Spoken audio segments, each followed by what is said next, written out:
Aroma T വിയുടെ എല്ലാ മാന്യ ശ്രോതാക്കൾക്കും വേഗം വരുന്ന കർത്താവായ യേശു ക്രിസ്തുവിന്റെ ധന്യതിരുനാമത്തിൽ വന്ദനത്തെയും സ്വാഗതത്തെയും അറിയിക്കുന്നു.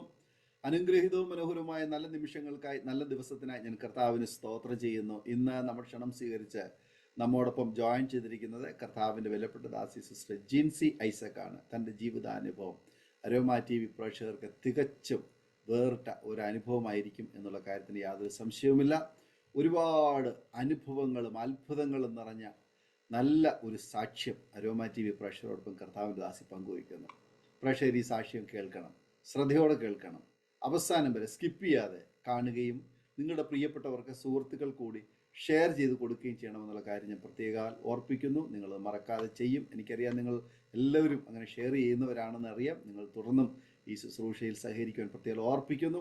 മാത്രമല്ല, നിങ്ങളുടെ വലിയൊരു അഭിപ്രായങ്ങളും നിർദ്ദേശങ്ങളും കമൻറ്റ് ബോക്സിൽ രേഖപ്പെടുത്താൻ മറക്കരുത്.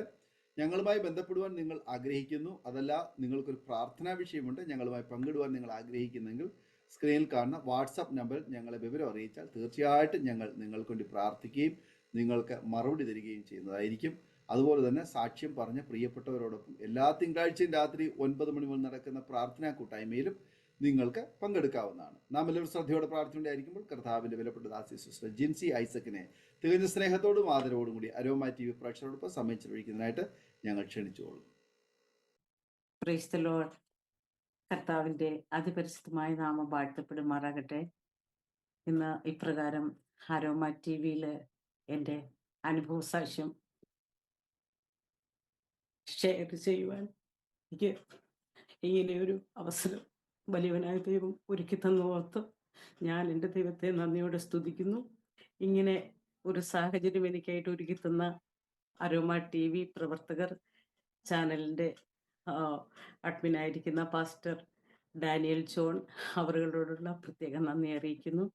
അതോടൊപ്പം എൻ്റെ ഈ ടി വി ചാനലിലേക്ക് ഇൻട്രൊഡ്യൂസ് ചെയ്ത എൻ്റെ പ്രിയപ്പെട്ട സ്നേഹിത പ്രയർ വാരിയർ, ഞങ്ങൾ ഒന്നിച്ച് ഡൽഹി പട്ടണത്തിൽ പ്രവർത്തിച്ച അനിത ശശി എന്ന സഹോദരിയാണ് എന്നെ ഈ ടി വി ചാനലിലേക്ക് ഇൻട്രൊഡ്യൂസ് ചെയ്തത്.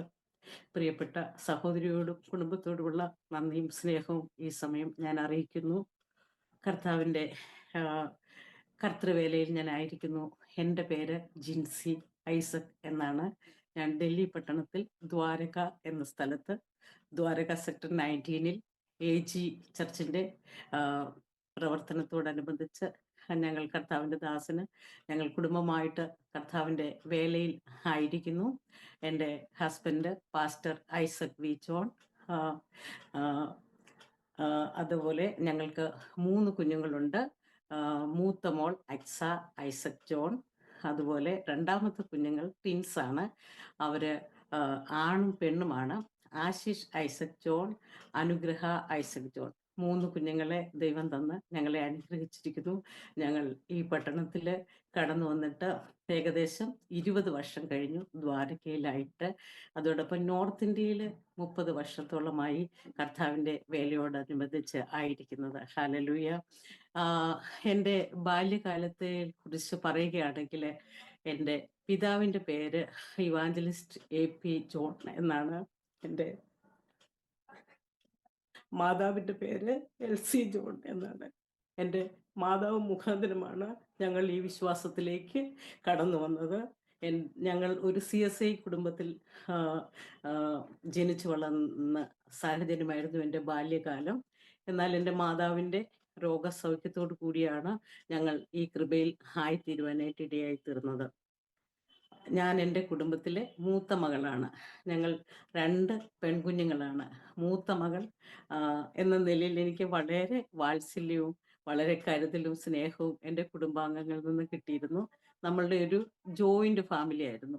അപ്പം കുടുംബത്തിലെ എല്ലാ എൻ്റെ പിതാവിൻ്റെ സിസ്റ്റേഴ്സ്, അതുപോലെ എല്ലാവരും ചേർന്ന് നല്ല ഒരു കുടുംബ പശ്ചാത്തലമായിരുന്നു. അവർ കൃഷി സംബന്ധമായിട്ടുള്ള കാര്യങ്ങളായിരുന്നു. ധാരാളം വസ്തുക്കളും അതുപോലെ തെങ്ങ്, കവുങ്ങ്, കാപ്പി കൃഷി, അങ്ങനെ ഒത്തിരി കൃഷിയൊക്കെ ഉള്ള സ്ഥലമാണ്. അതായത് റാന്നിക്കടുത്ത് അത്തിക്കയം എന്ന സ്ഥലത്ത് മടന്തമണ്ണാണ് എൻ്റെ പ്രോപ്പർ സ്ഥലം. അവിടെ അറയ്ക്കൽ എന്നാണ് എൻ്റെ വീട്ടുപേര്. അപ്പം എൻ്റെ വല്യപ്പച്ചൻ അതായത് ഫിലിപ്പോസ് എന്നാണ് പറയുന്നത്. അദ്ദേഹം ആ ഏരിയയിൽ ഏറ്റവും നല്ലൊരു കർഷകനായിരുന്നു. അപ്പൊ എൻ്റെ കുഞ്ഞുകാലത്തില് എനിക്ക് ഓർമ്മയുള്ള സമയത്തില് ഒക്കെ ഞാൻ ഓർക്കുമ്പോൾ അവരിങ്ങനെ കൃഷികള് വല്യപ്പച്ചനും വല്യമ്മച്ചിയൊക്കെ ചെയ്യുന്നത്, അതോടെ എൻ്റെ പിതാവിൻ്റെ പെങ്ങടെ മക്കള് അവരെല്ലാവരും ചേർന്ന് ഈ കൃഷി സാധനങ്ങള്, കപ്പ, കാച്ചില്, തേങ്ങ, അങ്ങനെയുള്ള സാധനങ്ങളൊക്കെ അവരിങ്ങനെ അടുത്തുള്ള ചന്തയിൽ കൊണ്ടുപോയി വിൽക്കുക, കൃഷി ചെയ്യുക. അപ്പൊ ഇതൊക്കെ കണ്ടു വളർന്ന് വളരെ നല്ല ഐശ്വര്യമുള്ള ഒരു കുടുംബമായിരുന്നു എൻ്റെ. അതോടൊപ്പം എനിക്ക് ബാല്യകാലത്തെ കുറിച്ച് പറയുകയാണെങ്കിൽ ഒരു 5-7 വയസ്സ് വരെയുള്ള കാര്യങ്ങളൊക്കെ വളരെ നല്ല ക്ലിയർ ആയിട്ട്, അതായത് ഒരു ബ്രൈറ്റ് ആയിട്ട് എനിക്ക് നല്ല ഓർമ്മകളുണ്ട് അന്നത്തെ കാര്യങ്ങൾ. വളരെ അനുഗ്രഹിക്കപ്പെട്ടൊരു കുടുംബമായിരുന്നു. എന്നാൽ എനിക്ക് ഏകദേശം ഒരു 7 വയസ്സുള്ള 5ാമത്തെ വയസ്സിൽ എൻ്റെ വല്യപ്പച്ചന് മരിക്കേണ്ടിടയായിത്തീർന്നു. അപ്പോൾ മരിക്കുന്നത് പെട്ടെന്നൊരു പനി വന്നു. ഒരു 3 ദിവസം കിടന്ന് 3ാമത്തെ ദിവസം അപ്പച്ചൻ മരിക്കുവാനിടയായിത്തീർന്നു. അതോടുകൂടി വീടിന്റെ എന്നാ പറയുന്നത് ഐശ്വര്യം പോയി എന്നൊക്കെ പറയുന്നത് പോലെ ഒരു വല്ലാത്ത ആർക്കും ഒന്നും ചെയ്യാൻ, കാരണം വളരെ എൻ്റെ കുഞ്ഞുനാളിലെ ഞാൻ കേട്ടുണരുന്നത് അപ്പച്ചൻ്റെ പ്രാർത്ഥനയാണ് കേൾക്കുന്നത്. അപ്പച്ചൻ പാടുന്നത് നമ്മുടെ നെല്ലൊക്കെ വെക്കുന്ന പത്തായമുണ്ട്, അതിൻ്റെ പുറത്താണ് കിടക്കുന്നത്. അപ്പൊ അപ്പച്ചൻ്റെ ഏട്ടുമിക്കാറ് സമ്പാദ്യമൊക്കെ അതിൻ്റെ അകത്തിലുണ്ടല്ലോ, അപ്പൊ അതിൻ്റെ പുറത്താണ് കിടക്കുന്നത്. പ്രാർത്ഥന കേൾക്കണമേ കർത്താവേ, എൻ യാചന നൽകണമേ കർത്താവേ, എൻ യാചന നൽകണമേ. പക്ഷെ അന്ന് അപ്പച്ചൻ ആ പാട്ട് പാടുമ്പോൾ അതിന്റെ ഈരടികള്, അതിന്റെ ആ എന്താ പറയുന്ന മനോഹരമായ ആ വരികളുടെ അർത്ഥം എന്താണ് എന്നൊന്നും എനിക്ക് അറിയത്തില്ലായിരുന്നു. പക്ഷെ കൊച്ചുമക്കളായിരിക്കുന്ന ഞാന്, എൻ്റെ അനിയത്തി, ഞങ്ങള് അനിയത്തി കുഞ്ഞാണ്. ഞാനിക്ക് 5 വയസ്സൊക്കെ ഉള്ളുമ്പോഴേ ഈ പാട്ടിന്റെ ആ ശബ്ദം കേട്ടാണ്ട് വെളുപ്പിനെ 4 മണിയാകുമ്പോൾ ഉണരും, പ്രാർത്ഥിക്കും. അത് കഴിഞ്ഞിട്ട് പിന്നെ പറമ്പില് പണിയെടുക്കും. അമ്മച്ചി അതോടൊപ്പം അപ്പച്ചന്റെ സഹകാരിയായിട്ട്. അപ്പം അവിടെ അടുത്തുള്ള എല്ലാ വീട്ടുകാർക്കും അറിയാം നമ്മളെ. ഒരു അത്ര ഒരു നല്ല സാക്ഷ്യമുള്ള ഒരു കുടുംബമായിരുന്നു. പെട്ടെന്ന് വല്യപ്പച്ചന്റെ വേർപാട് നമ്മുടെ കുടുംബത്തില് വലിയ പിഴകൾ സംഭവിക്കാൻ ഇടയായി തീർന്നു. എൻ്റെ പിതാവ്, അതായത് റാന്നി സെന്റ് തോമസ് കോളേജിലെ കോളേജ് തുടങ്ങുന്ന ഏതോ ആദ്യത്തെയൊക്കെ സമയ കാലഘട്ടത്തില് അവിടെ പ്രീ ഡിഗ്രി പാസ് ഔട്ട് ആയിട്ട് ഇറങ്ങിയ ഒരു വ്യക്തിയാണ്. ഹല്ലേലൂയ. എൻ്റെ പിതാവ് അന്ന് നമ്മൾ പാർക്കുന്ന സ്ഥലത്തില് ആദ്യമായിട്ട് കോളേജിൽ പോയി ഒരു കോളേജ് വിദ്യാഭ്യാസം ചെയ്യുന്ന ഒരു വ്യക്തിയാണ്. അപ്പം അതോ എല്ലാവർക്കും, അപ്പൊ എൻ്റെ വല്യപ്പച്ചന് ഭയങ്കര ആഗ്രഹമായിരുന്നു നമ്മളൊക്കെ ഇങ്ങനെ കൃഷിപ്പണികളൊക്കെ ചെയ്തു പിന്നീട് ഉള്ള തലമുറകള് നല്ല നിലയിലെത്തണം, വിദ്യാഭ്യാസം ഉണ്ടാവണം, വിദ്യാഭ്യാസം. അങ്ങനെ എൻ്റെ ഫാദറിനെ റാന്നി കോളേജില് അഡ്മിഷൻ എടുക്കുവാൻ ഇടയായിത്തീർന്നു. അവിടെ എൻ്റെ പിതാവ് പഠിച്ച് ഇറങ്ങിയൊക്കെ കഴിഞ്ഞിട്ട് ഇങ്ങനെ ജോലിയൊന്നുമില്ലാതെ, അന്നത്തെ സമയത്ത് അഭ്യസ്ത വിദ്യരായിട്ടുള്ള ആൾക്കാര് തൂമ്പ എടുത്ത് പണിയുക, പറമ്പിൽ പണിയുക, അതൊക്കെ അവർക്കതൊരു വലിയൊരു അവർക്കതൊരു അഭിമാനത്തിന്റെ പ്രശ്നങ്ങളായിരുന്നു. അതുകൊണ്ട് അങ്ങനെ കൃഷിപ്പണിയിലൊന്നും സഹായിക്കത്തൊന്നുമില്ല എങ്കിലും കുറച്ചൊക്കെ നല്ല കൃഷികളൊക്കെ എൻ്റെ പിതാവിനും അറിയാം. അതൊക്കെ പിന്നീട് എന്താ പറയുന്നത് പ്രയോജനം ചെയ്തു. അങ്ങനെ എൻ്റെ പിതാവ് ജോലിയില്ലാതെ കൊണ്ട് ഇരിക്കുകയായിരുന്നു. എൻ്റെ പിതാവിൻ്റെ ജോലിയില്ലാത്ത, അതായത് പറമ്പിലൊക്കെ ഇങ്ങനെ പണിയാനായിട്ടൊക്കെ ഒരു താല്പര്യമില്ലായ്മ, ജോലി തേടി പോകുന്ന ഒരു അനുഭവങ്ങള്, അങ്ങനെ ഉള്ള ഒരു സാഹചര്യത്തിൽ ഈ കൃഷികളെല്ലാം അങ്ങ് ഡൗൺ ആയി. പക്ഷെങ്കിൽ നമുക്ക് അത്യാവശ്യം കൃഷി കിട്ടാറുണ്ട്. കുടിമുളകായാലും തേങ്ങയായാലും മറ്റ് സാധനങ്ങളൊക്കെ നമുക്ക് ലഭിക്കാറുണ്ട്. അങ്ങനെ ഒരു സമയത്തിൽ എൻ്റെ ഫാദറിന്റെ വിവാഹം കഴിഞ്ഞു. എൻ്റെ അമ്മയുമായിട്ടുള്ള വിവാഹം കഴിഞ്ഞു. എൻ്റെ അമ്മ ജനിച്ച കുടുംബത്തില് അമ്മ 3ാമത്തെ മകളായിരുന്നു. അപ്പോൾ അവര് എൻ്റെ അമ്മയ്ക്ക് ഏകദേശം 8ാം ക്ലാസ് വരെ അമ്മ പഠിച്ചിട്ടുള്ളൂ. അതുകൊണ്ട് അമ്മയ്ക്ക് ഭയങ്കര ആഗ്രഹമായിരുന്നു നല്ല ഒരു ജോലിക്കാരനെ കല്യാണം കഴിക്കണം എന്ന്. അങ്ങനെ ആഹ്, എൻ്റെ പിതാവ് അന്നാണ് ഈ മൂഴിയാർ ഡാമൊക്കെ തുടങ്ങുന്ന, അതായത് അതിൻ്റെ പണികളൊക്കെ തുടങ്ങുന്ന സമയത്ത് എൻ്റെ പിതാവ് അവിടെ ജോലിക്കായിട്ട് പോയി. പക്ഷെ അതൊന്നും സക്സസ് ആയില്ല. പിന്നെ മടങ്ങി വന്നു. പിന്നെ എന്തെങ്കിലുമൊക്കെ ചെയ്യണ്ടായോ? അങ്ങനെ ചെറിയ ചെറിയ കോൺട്രാക്ട് വർക്കുകൾ ഏറ്റെടുത്ത് പണിയാനായിട്ട് ഇടയായി തീർന്നു. അതിൻ്റെ വിധത്തിലെ പല പ്രോജക്റ്റുകൾ, പല ഈ പഞ്ചായത്തിൽ നിന്ന് ഓരോരോ പദ്ധതികൾ, റോഡ് പണികൾ, പിന്നെ ഈ അവിടെ നമ്മുടെ സ്ഥലങ്ങളിൽ നല്ല റബ്ബർ തോട്ടങ്ങളൊക്കെ ഉണ്ട്. അവിടെ തുരിശടിക്കുന്നതിന്റെ കോൺട്രാക്ട് ബേസ്, അങ്ങനെ പല പല കാര്യങ്ങൾ ചെയ്തു. ഒന്നും ഒരു സക്സസ് ആകാത്ത നിലയിൽ എത്തിപ്പെടുവാനായിട്ട് ഇടയായി തീർന്നു. ആ സമയത്തൊക്കെ ആഹ്, എന്താ പറയുന്നത്, സാമ്പത്തികം നമ്മുടെ കയ്യിൽ നിന്നിട്ട് നമ്മൾ ഓരോ വർക്കുകൾ ചെയ്യും. അതിന്റെ പ്രോഫിറ്റ് അത് കൊണ്ടാണ് ഈ പണിക്കാർക്കൊക്കെ കൂലിക്കൊക്കെ കൊടുക്കേണ്ടത്. പക്ഷെ അങ്ങനെ വന്നു കഴിഞ്ഞപ്പോഴത്തേനും നമ്മൾ ചെലവാക്കുന്ന പൈസയ്ക്ക് അനുസരിച്ചുള്ള പ്രോഫിറ്റുകൾ ലഭിക്കാതെ വന്നു കഴിഞ്ഞപ്പോഴേ എൻ്റെ പിതാവിന് മറ്റ് മാർഗങ്ങളില്ലാതെ വന്നപ്പോഴേക്കും കുറച്ച് കുറച്ചായിട്ട് നമ്മുടെ വസ്തുക്കൾ വിൽക്കാനായിട്ട്, വിറ്റിട്ട് അവർക്കുള്ള ഇത് കൊടുക്കാൻ തുടങ്ങി. പക്ഷേ അന്ന് അന്നത്തെ സമയത്ത് എന്ന് പറയുമ്പോൾ നല്ല ഫലഭൂയിഷ്ടമായിട്ടുള്ള ഭൂമി ഒക്കെ ആയതുകൊണ്ട് ആൾക്കാർക്ക് അതിൽ നല്ല മേടിക്കണം, ഇത് കിട്ടണം എന്ന ആഗ്രഹമുള്ളവർ ചെറിയ വിലയ്ക്ക്, കാരണം പൈസയുടെ ആവശ്യങ്ങൾ വന്നപ്പോൾ ചെറിയ ചെറിയ 5 സെന്റ് 10 സെന്റ് അങ്ങനെയൊക്കെ ആയിട്ട് കൊടുത്ത് അങ്ങനെ കുറേ നമ്മുടെ വസ്തുക്കളൊക്കെ നഷ്ടമായി. ഒടുവിൽ ഏറ്റവും ലാസ്റ്റിൽ എൻ്റെ ഫാദർ ചെയ്ത ഒരു ബിസിനസ് എന്ന് പറയുന്നത് റബ്ബർ തടികൾ മേടിക്കുക. അത് ലേലത്തിൽ മേടിക്കുക, ഒരു എമൗണ്ട് പറയുക, എന്നിട്ട് അത് മുറിച്ച് കൊണ്ടുപോയി പല സ്ഥലങ്ങളിൽ, പുളിക്കീട് അങ്ങനെയൊക്കെയുള്ള സ്ഥലങ്ങളിൽ കൊണ്ടുപോയി വിറ്റ് ചെയ്യുന്ന ഒരു ബിസിനസ് ആയിരുന്നു ചെയ്തത്. ഏറ്റവും ലാസ്റ്റിൽ ആ ബിസിനസ് തകർന്നത്. മറ്റൊക്കെ എൻ്റെ ഫാദറിന്റെ കയ്യിലൊക്കെ നിന്ന്. പക്ഷെ അത് ആ ബിസിനസ്സിലോട്ട് കയറി കഴിഞ്ഞപ്പോഴേ എൻ്റെ പിതാവിന്റെ കൂടെ ഒരു വർക്കർ പോലെ നല്ല ഒരു നമ്മുടെ അടുത്ത് ഇപ്പോഴും അദ്ദേഹം നമ്മുടെ കുടുംബത്തിന്റെ ഏറ്റവും അടുത്ത ഒരു സ്നേഹിതനാണ്. നല്ല ഒരു വ്യക്തിത്വമാണ്. ഞാൻ ഈ പറയുന്നതിൽ വളരെ അഭിമാനിക്കുന്നു. വളരെ സ്നേഹവാനായ വ്യക്തിയാണ്. പക്ഷെ അദ്ദേഹത്തിന്റെ പണവും ഉണ്ടായിരുന്നു, എൻ്റെ പിതാവിന്റെ പണവും ഉണ്ടായിരുന്നു. രണ്ടും പേർക്കും ഒന്നും മെയിൻറ്റെയിൻ ചെയ്യാതെ വന്നു കഴിഞ്ഞപ്പോഴേ എൻ്റെ പിതാവ് വസ്തുക്കൾ വിൽക്കുവാനായിട്ട് ഇടയായി തീർന്നു. വിറ്റ് കഴിഞ്ഞതിന് ശേഷം കടങ്ങൾ ഏകദേശം ഒക്കെ വീടിയെങ്കിലും എല്ലാം ഒന്നും വീട്ടിയിട്ടില്ല. എൻ്റെ പിതാവ് ഈ ലോഡുമായിട്ട് പോയതാണ്. പോയിട്ട് പിന്നെ എൻ്റെ ഭവനത്തിലേക്ക് മടങ്ങി വന്നിട്ടില്ല. ഹല്ലേലൂയ. അങ്ങനെ ദീർഘ മാസങ്ങള് മടങ്ങി വരാതെ ആയി കഴിഞ്ഞപ്പോഴ് ഞാനും എൻ്റെ അനിയത്തിയും, ഞങ്ങൾ 2 കുഞ്ഞുങ്ങളാണ്. ഞാനന്ന് 2ാം ക്ലാസ്സിൽ പഠിക്കുകയാണ്. എൻ്റെ അനിയത്തിക്ക് അന്ന് അവള് സ്കൂളിൽ ആയിട്ടില്ല. 2 കുഞ്ഞുങ്ങളുമായിട്ട് അമ്മ എല്ലാ ദിവസവും വൈകിട്ട് സന്ധ്യ വരെയും ഇരുന്ന് ഇങ്ങനെ കരഞ്ഞ്, വൈകിട്ടാകുമ്പോഴേക്കും കരഞ്ഞ് കരഞ്ഞ് പ്രാർത്ഥിച്ച് ഇങ്ങനെ ഞങ്ങളെ രണ്ടുപേരെയും ചേർത്ത് വെച്ച് ഉറങ്ങും.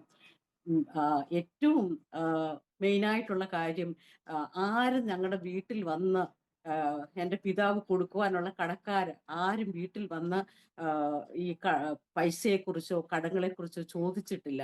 കാരണം അത്ര ഒരു റെസ്പെക്റ്റ് എല്ലാവർക്കും ഉണ്ട്. എന്നെങ്കിലും എൻ്റെ പിതാവിൻ്റെ പേര് ജോൺ എന്നാണ്. ജോൺ മടങ്ങി വരും, മടങ്ങി വരാതിരിക്കില്ല. മടങ്ങി വന്നാൽ ആ പണം അദ്ദേഹം ഉള്ള വസ്തു കിടപ്പാടം വിറ്റിട്ടാണെങ്കിലും അത് മടക്കി തരും എന്നുള്ളൊരു കോൺഫിഡൻസ് ആൾക്കാർക്ക് ഉണ്ടായിരുന്നു.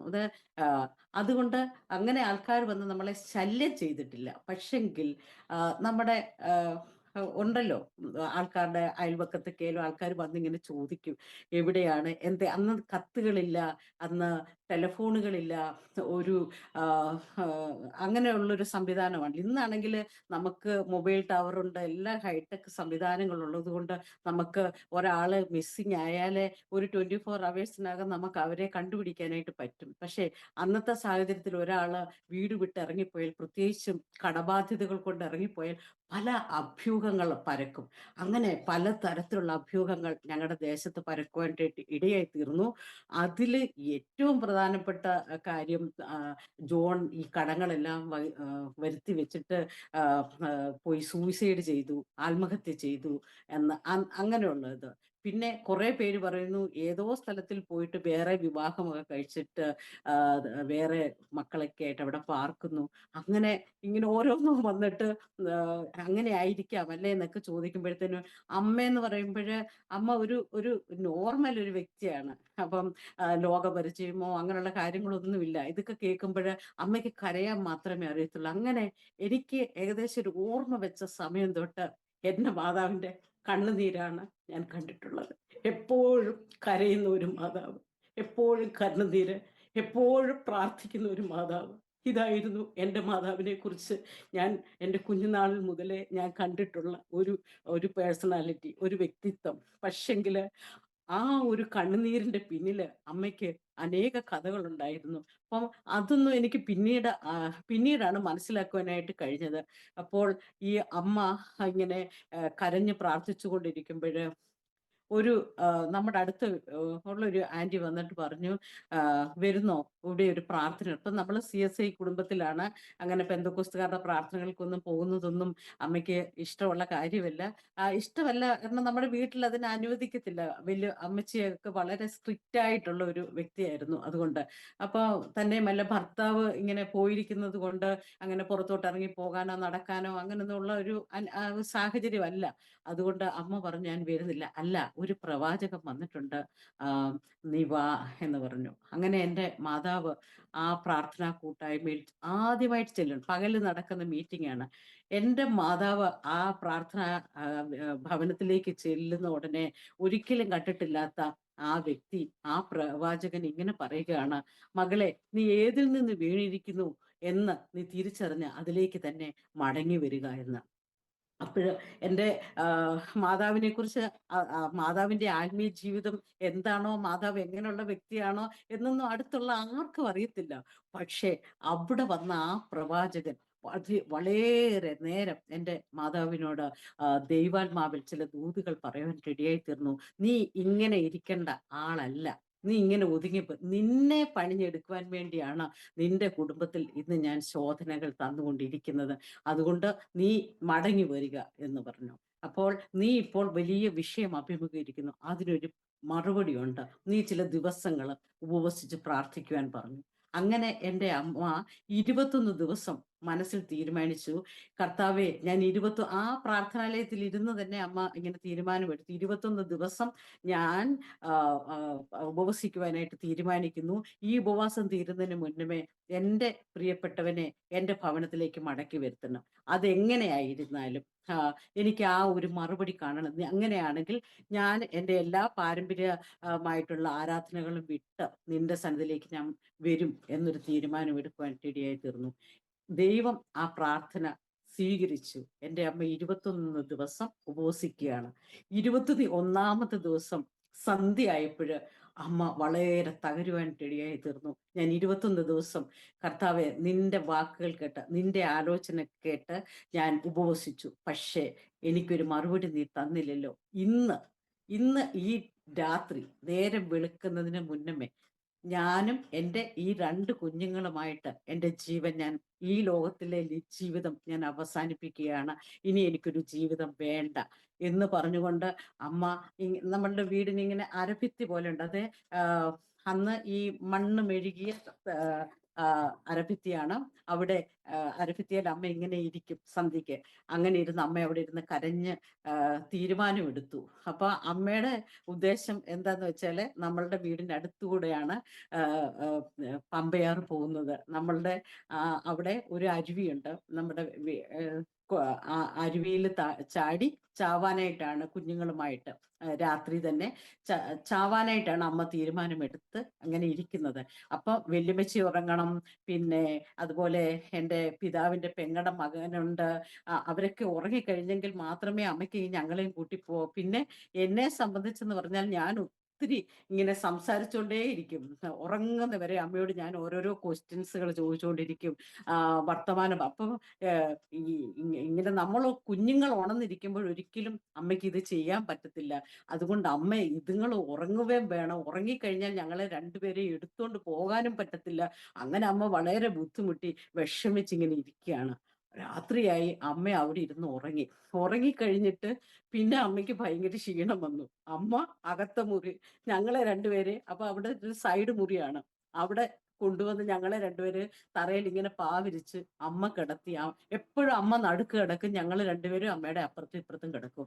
അമ്മ അങ്ങനെ രാത്രിയില് ഉറങ്ങി. ആഹ് കരഞ്ഞ് കരഞ്ഞ് അമ്മയ്ക്ക് ആദ്യം പറഞ്ഞു ഉറക്കമൊന്നും വരത്തില്ലായിരുന്നു. ഏതോ ഒരു വെളുപ്പിനെ ആയപ്പോഴേക്കും അന്ന് സമയമൊക്കെ നോക്കാൻ ഇങ്ങനെ ക്ലോക്കോ വാച്ചോ ഒക്കെ ഇല്ലാത്തൊരു സമയമാണ്. അപ്പൊ അമ്മ പറയുന്നത് കോഴി കൂകിന്നാ പറയുന്നത്. അപ്പൊ 3 മണി 4 മണിയൊക്കെ ആയിരിക്കാം. വാതിലില് ഒരു കൊട്ട് കേക്കാം.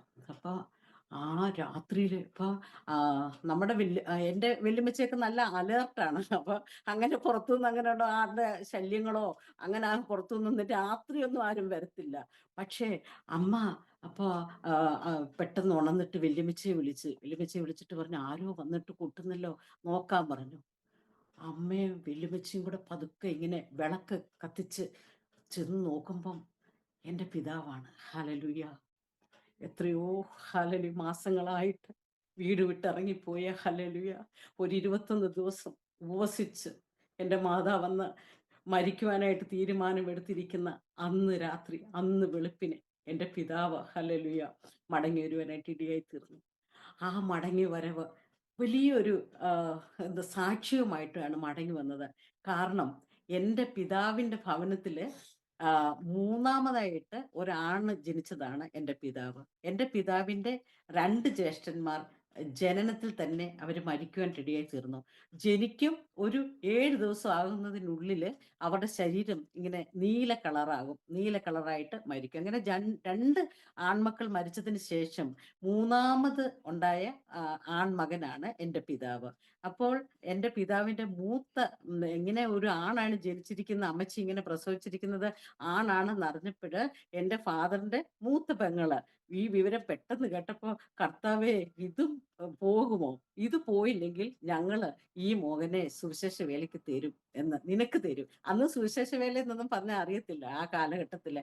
നിനക്ക് തരും, നിന്റെ വേല ചെയ്യണം. അങ്ങനെ നമ്മുടെ വീടിന്റെ അടുത്തുള്ള ഒരു അമ്മച്ചിയാണ് ഈ പ്രസവമൊക്കെ എടുക്കുന്ന വല്യമ്മച്ചിയുടെ. ആ അമ്മച്ചി ഇങ്ങനെ ദൈവത്തിന്റെ കയ്യിലേക്ക് സമർപ്പിച്ചു എന്നാണ് പറയുന്നത്. അത് കഴിഞ്ഞിട്ട് ഏകദേശം ഒരു വയസ്സ് 1.5 വയസ്സുള്ളപ്പോൾ നമ്മുടെ അടുത്തുള്ള നമ്മുടെ മാരാമൺ കൺവെൻഷനില് അവിടെ കൊണ്ടുപോയി പ്രതിഷ്ഠിച്ചു എന്നാണ് പറയുന്നത്. മാരാമൺ കൺവെൻഷനിൽ ഇങ്ങനെ കുഞ്ഞുങ്ങളെയൊക്കെ കൊണ്ടുവന്ന് പ്രാർത്ഥിക്കാറുണ്ട് അങ്ങനെ ദൈവ വേലയ്ക്ക് വേണ്ടി. പക്ഷേ ഈ ഒരു ദൈവ വിളി ഈ ജനനത്തിൽ തന്നെ എൻ്റെ പിതാവിന്റെ മേൽ ഉള്ളത് എൻ്റെ അമ്മച്ചിക്കറിയാം.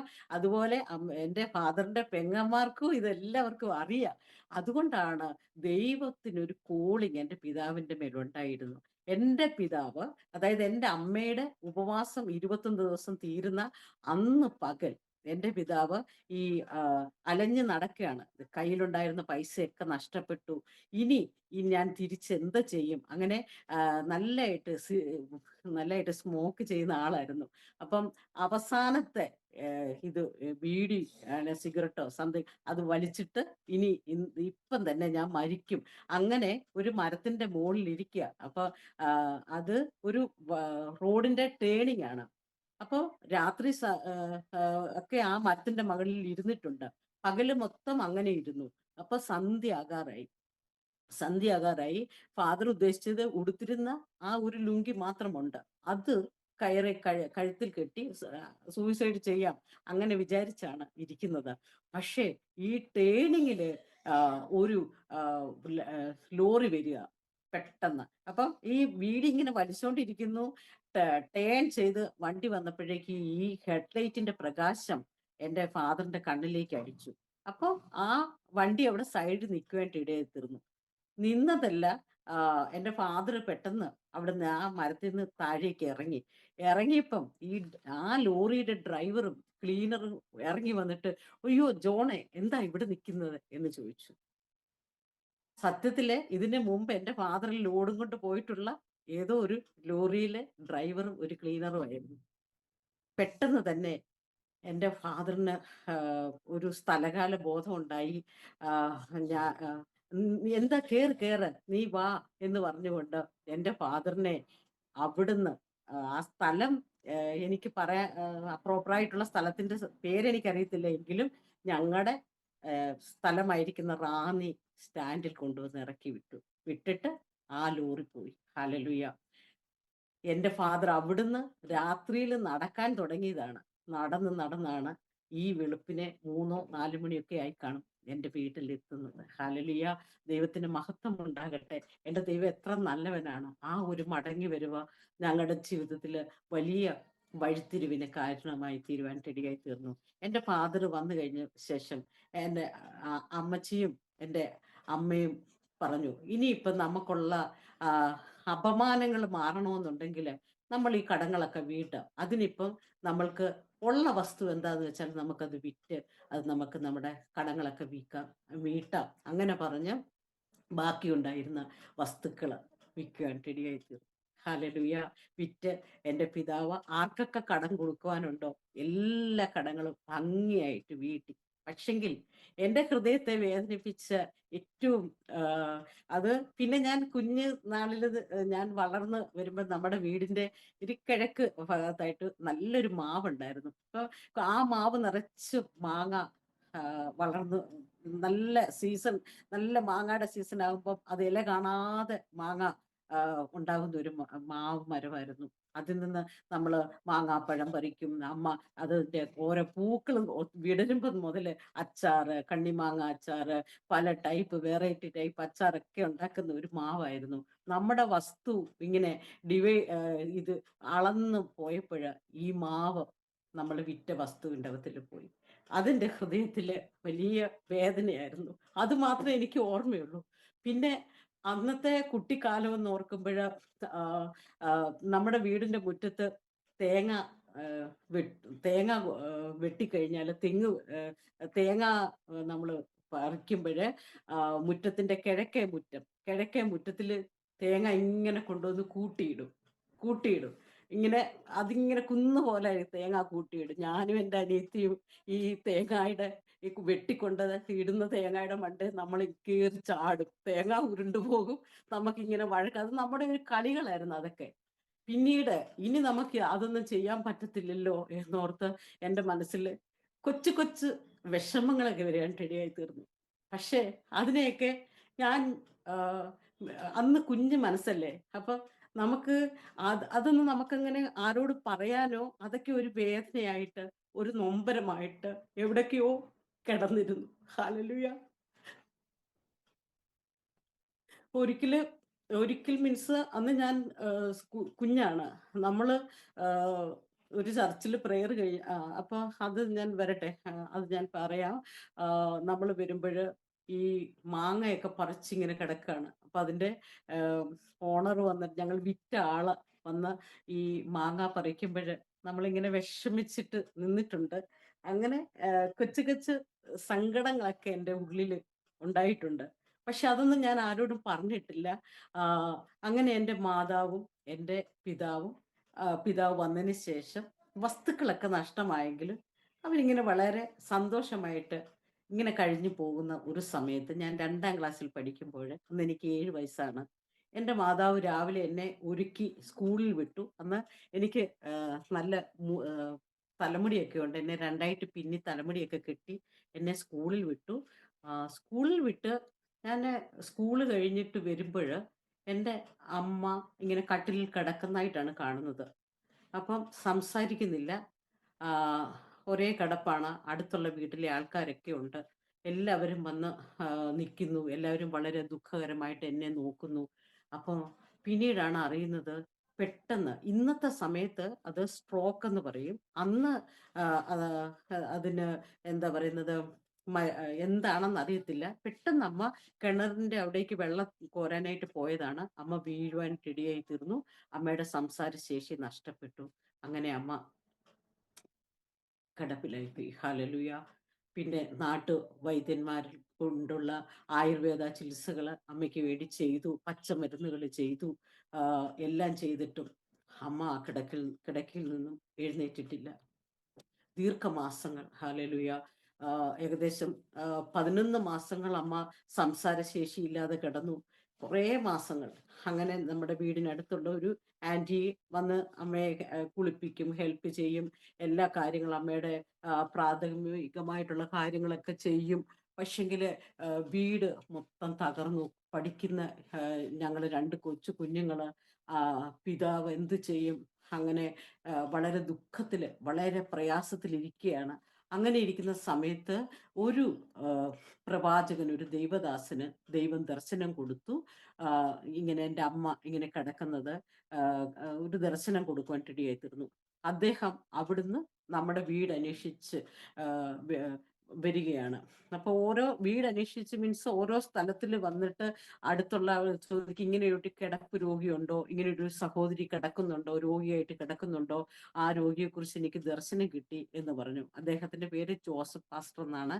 അദ്ദേഹം വീട്ടിൽ വന്നു. അപ്പൊ ഞാന് എനിക്കന്ന് ഞാൻ 2ാം ക്ലാസ്സിൽ പഠിക്കുന്നെങ്കിലും എനിക്ക് നല്ല ഓർമ്മയുണ്ട്. എൻ്റെ പിതാവ് പറഞ്ഞു, പ്രാർത്ഥിക്കണ്ട, ഞങ്ങള് മരുന്നൊക്കെ പച്ചമരുന്നൊക്കെ ചെയ്തിട്ടുണ്ട്, പക്ഷെ എനിക്കിതിൽ വിശ്വാസമില്ല, പ്രാർത്ഥിക്കണ്ട, അങ്ങനെയല്ല സഹോദര, ഇവിടെ ഇരിക്കൂ എന്ന് പറഞ്ഞിട്ട് എൻ്റെ പിതാവിന് വേണ്ടി ദൈവദാസൻ പ്രാർത്ഥിക്കുവാൻ ഇടയായി തീർന്നു. അപ്പം എൻ്റെ പിതാവ് പറഞ്ഞു, ഞങ്ങള് പച്ചമരുന്ന് ചെയ്തു, എല്ലാ ഇതും ചെയ്തിട്ടും തിരുമ്മി എല്ലാം ചെയ്തിട്ടും എൻ്റെ ഭാര്യ എഴുന്നേറ്റില്ലല്ലോ, ഇനിയിപ്പോ എന്തോ പ്രാർത്ഥിക്കാനായിട്ടാ, പ്രാർത്ഥനയിൽ എനിക്ക് വിശ്വാസമില്ല എന്ന് പറഞ്ഞു. അങ്ങനെയല്ല, ഞാൻ 3 ദിവസം ദൈവാത്മാവ് എനിക്ക് എന്നെ നിയോഗിച്ചാണ് ഞാൻ ഇവിടെ വന്നിരിക്കുന്നത്. ഞാൻ 3 ദിവസം ഞാൻ ഉപവസിക്കും, എന്നോടൊപ്പം നിങ്ങൾ ഉപവസിക്കണം. അപ്പൊ എൻ്റെ ഫാദർ പറഞ്ഞു, പ്രാർത്ഥിച്ചോ, പക്ഷെ ഉപവസിക്കാനൊന്നും എന്നെ കിട്ടത്തില്ല. ഇല്ല സഹോദരൻ, ഇരുന്നേ പറ്റത്തുള്ളൂ. ഞാൻ ഇരിക്കത്തൊന്നുമില്ല, ഞാൻ വേണമെങ്കിൽ ഇവിടെ എൻ്റെ സാന്നിധ്യം ഇവിടെ എവിടെങ്കിലും ഒക്കെ കാണും, പക്ഷെ ഞാൻ ഇരിക്കും. അങ്ങനെയല്ല, ഇരിക്കണം എന്ന് പറഞ്ഞു മസ്റ്റായിട്ട്. വേറെ ആരുമില്ല.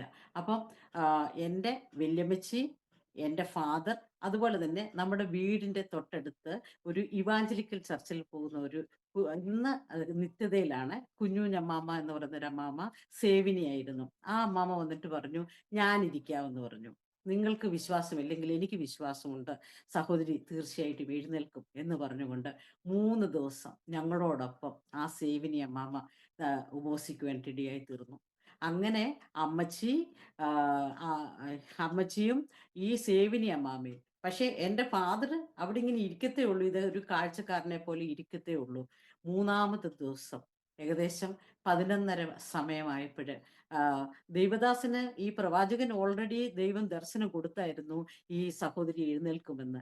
11:30 ആയപ്പോഴേക്കും എൻ്റെ അമ്മ അമ്മ പറയുന്നത്, ഒരു ബോഡി ഇങ്ങനെ ഒരു തീപ്പെട്ടിക്കകത്തില് ആകുന്നത് പോലെ ഒരു അനുഭവം ഉണ്ടായി. പെട്ടെന്ന് ആ തീപ്പെട്ടി ഇങ്ങനെ പൊട്ടുന്നത് പോലെ ഒരനുഭവം. അമ്മ പെട്ടെന്ന് വായ് തുറന്ന് സംസാരിക്കേണ്ടിടയായി തീർന്നു. അമ്മ പറഞ്ഞു, എനിക്ക് കഞ്ഞിതാ എന്ന് പറഞ്ഞു.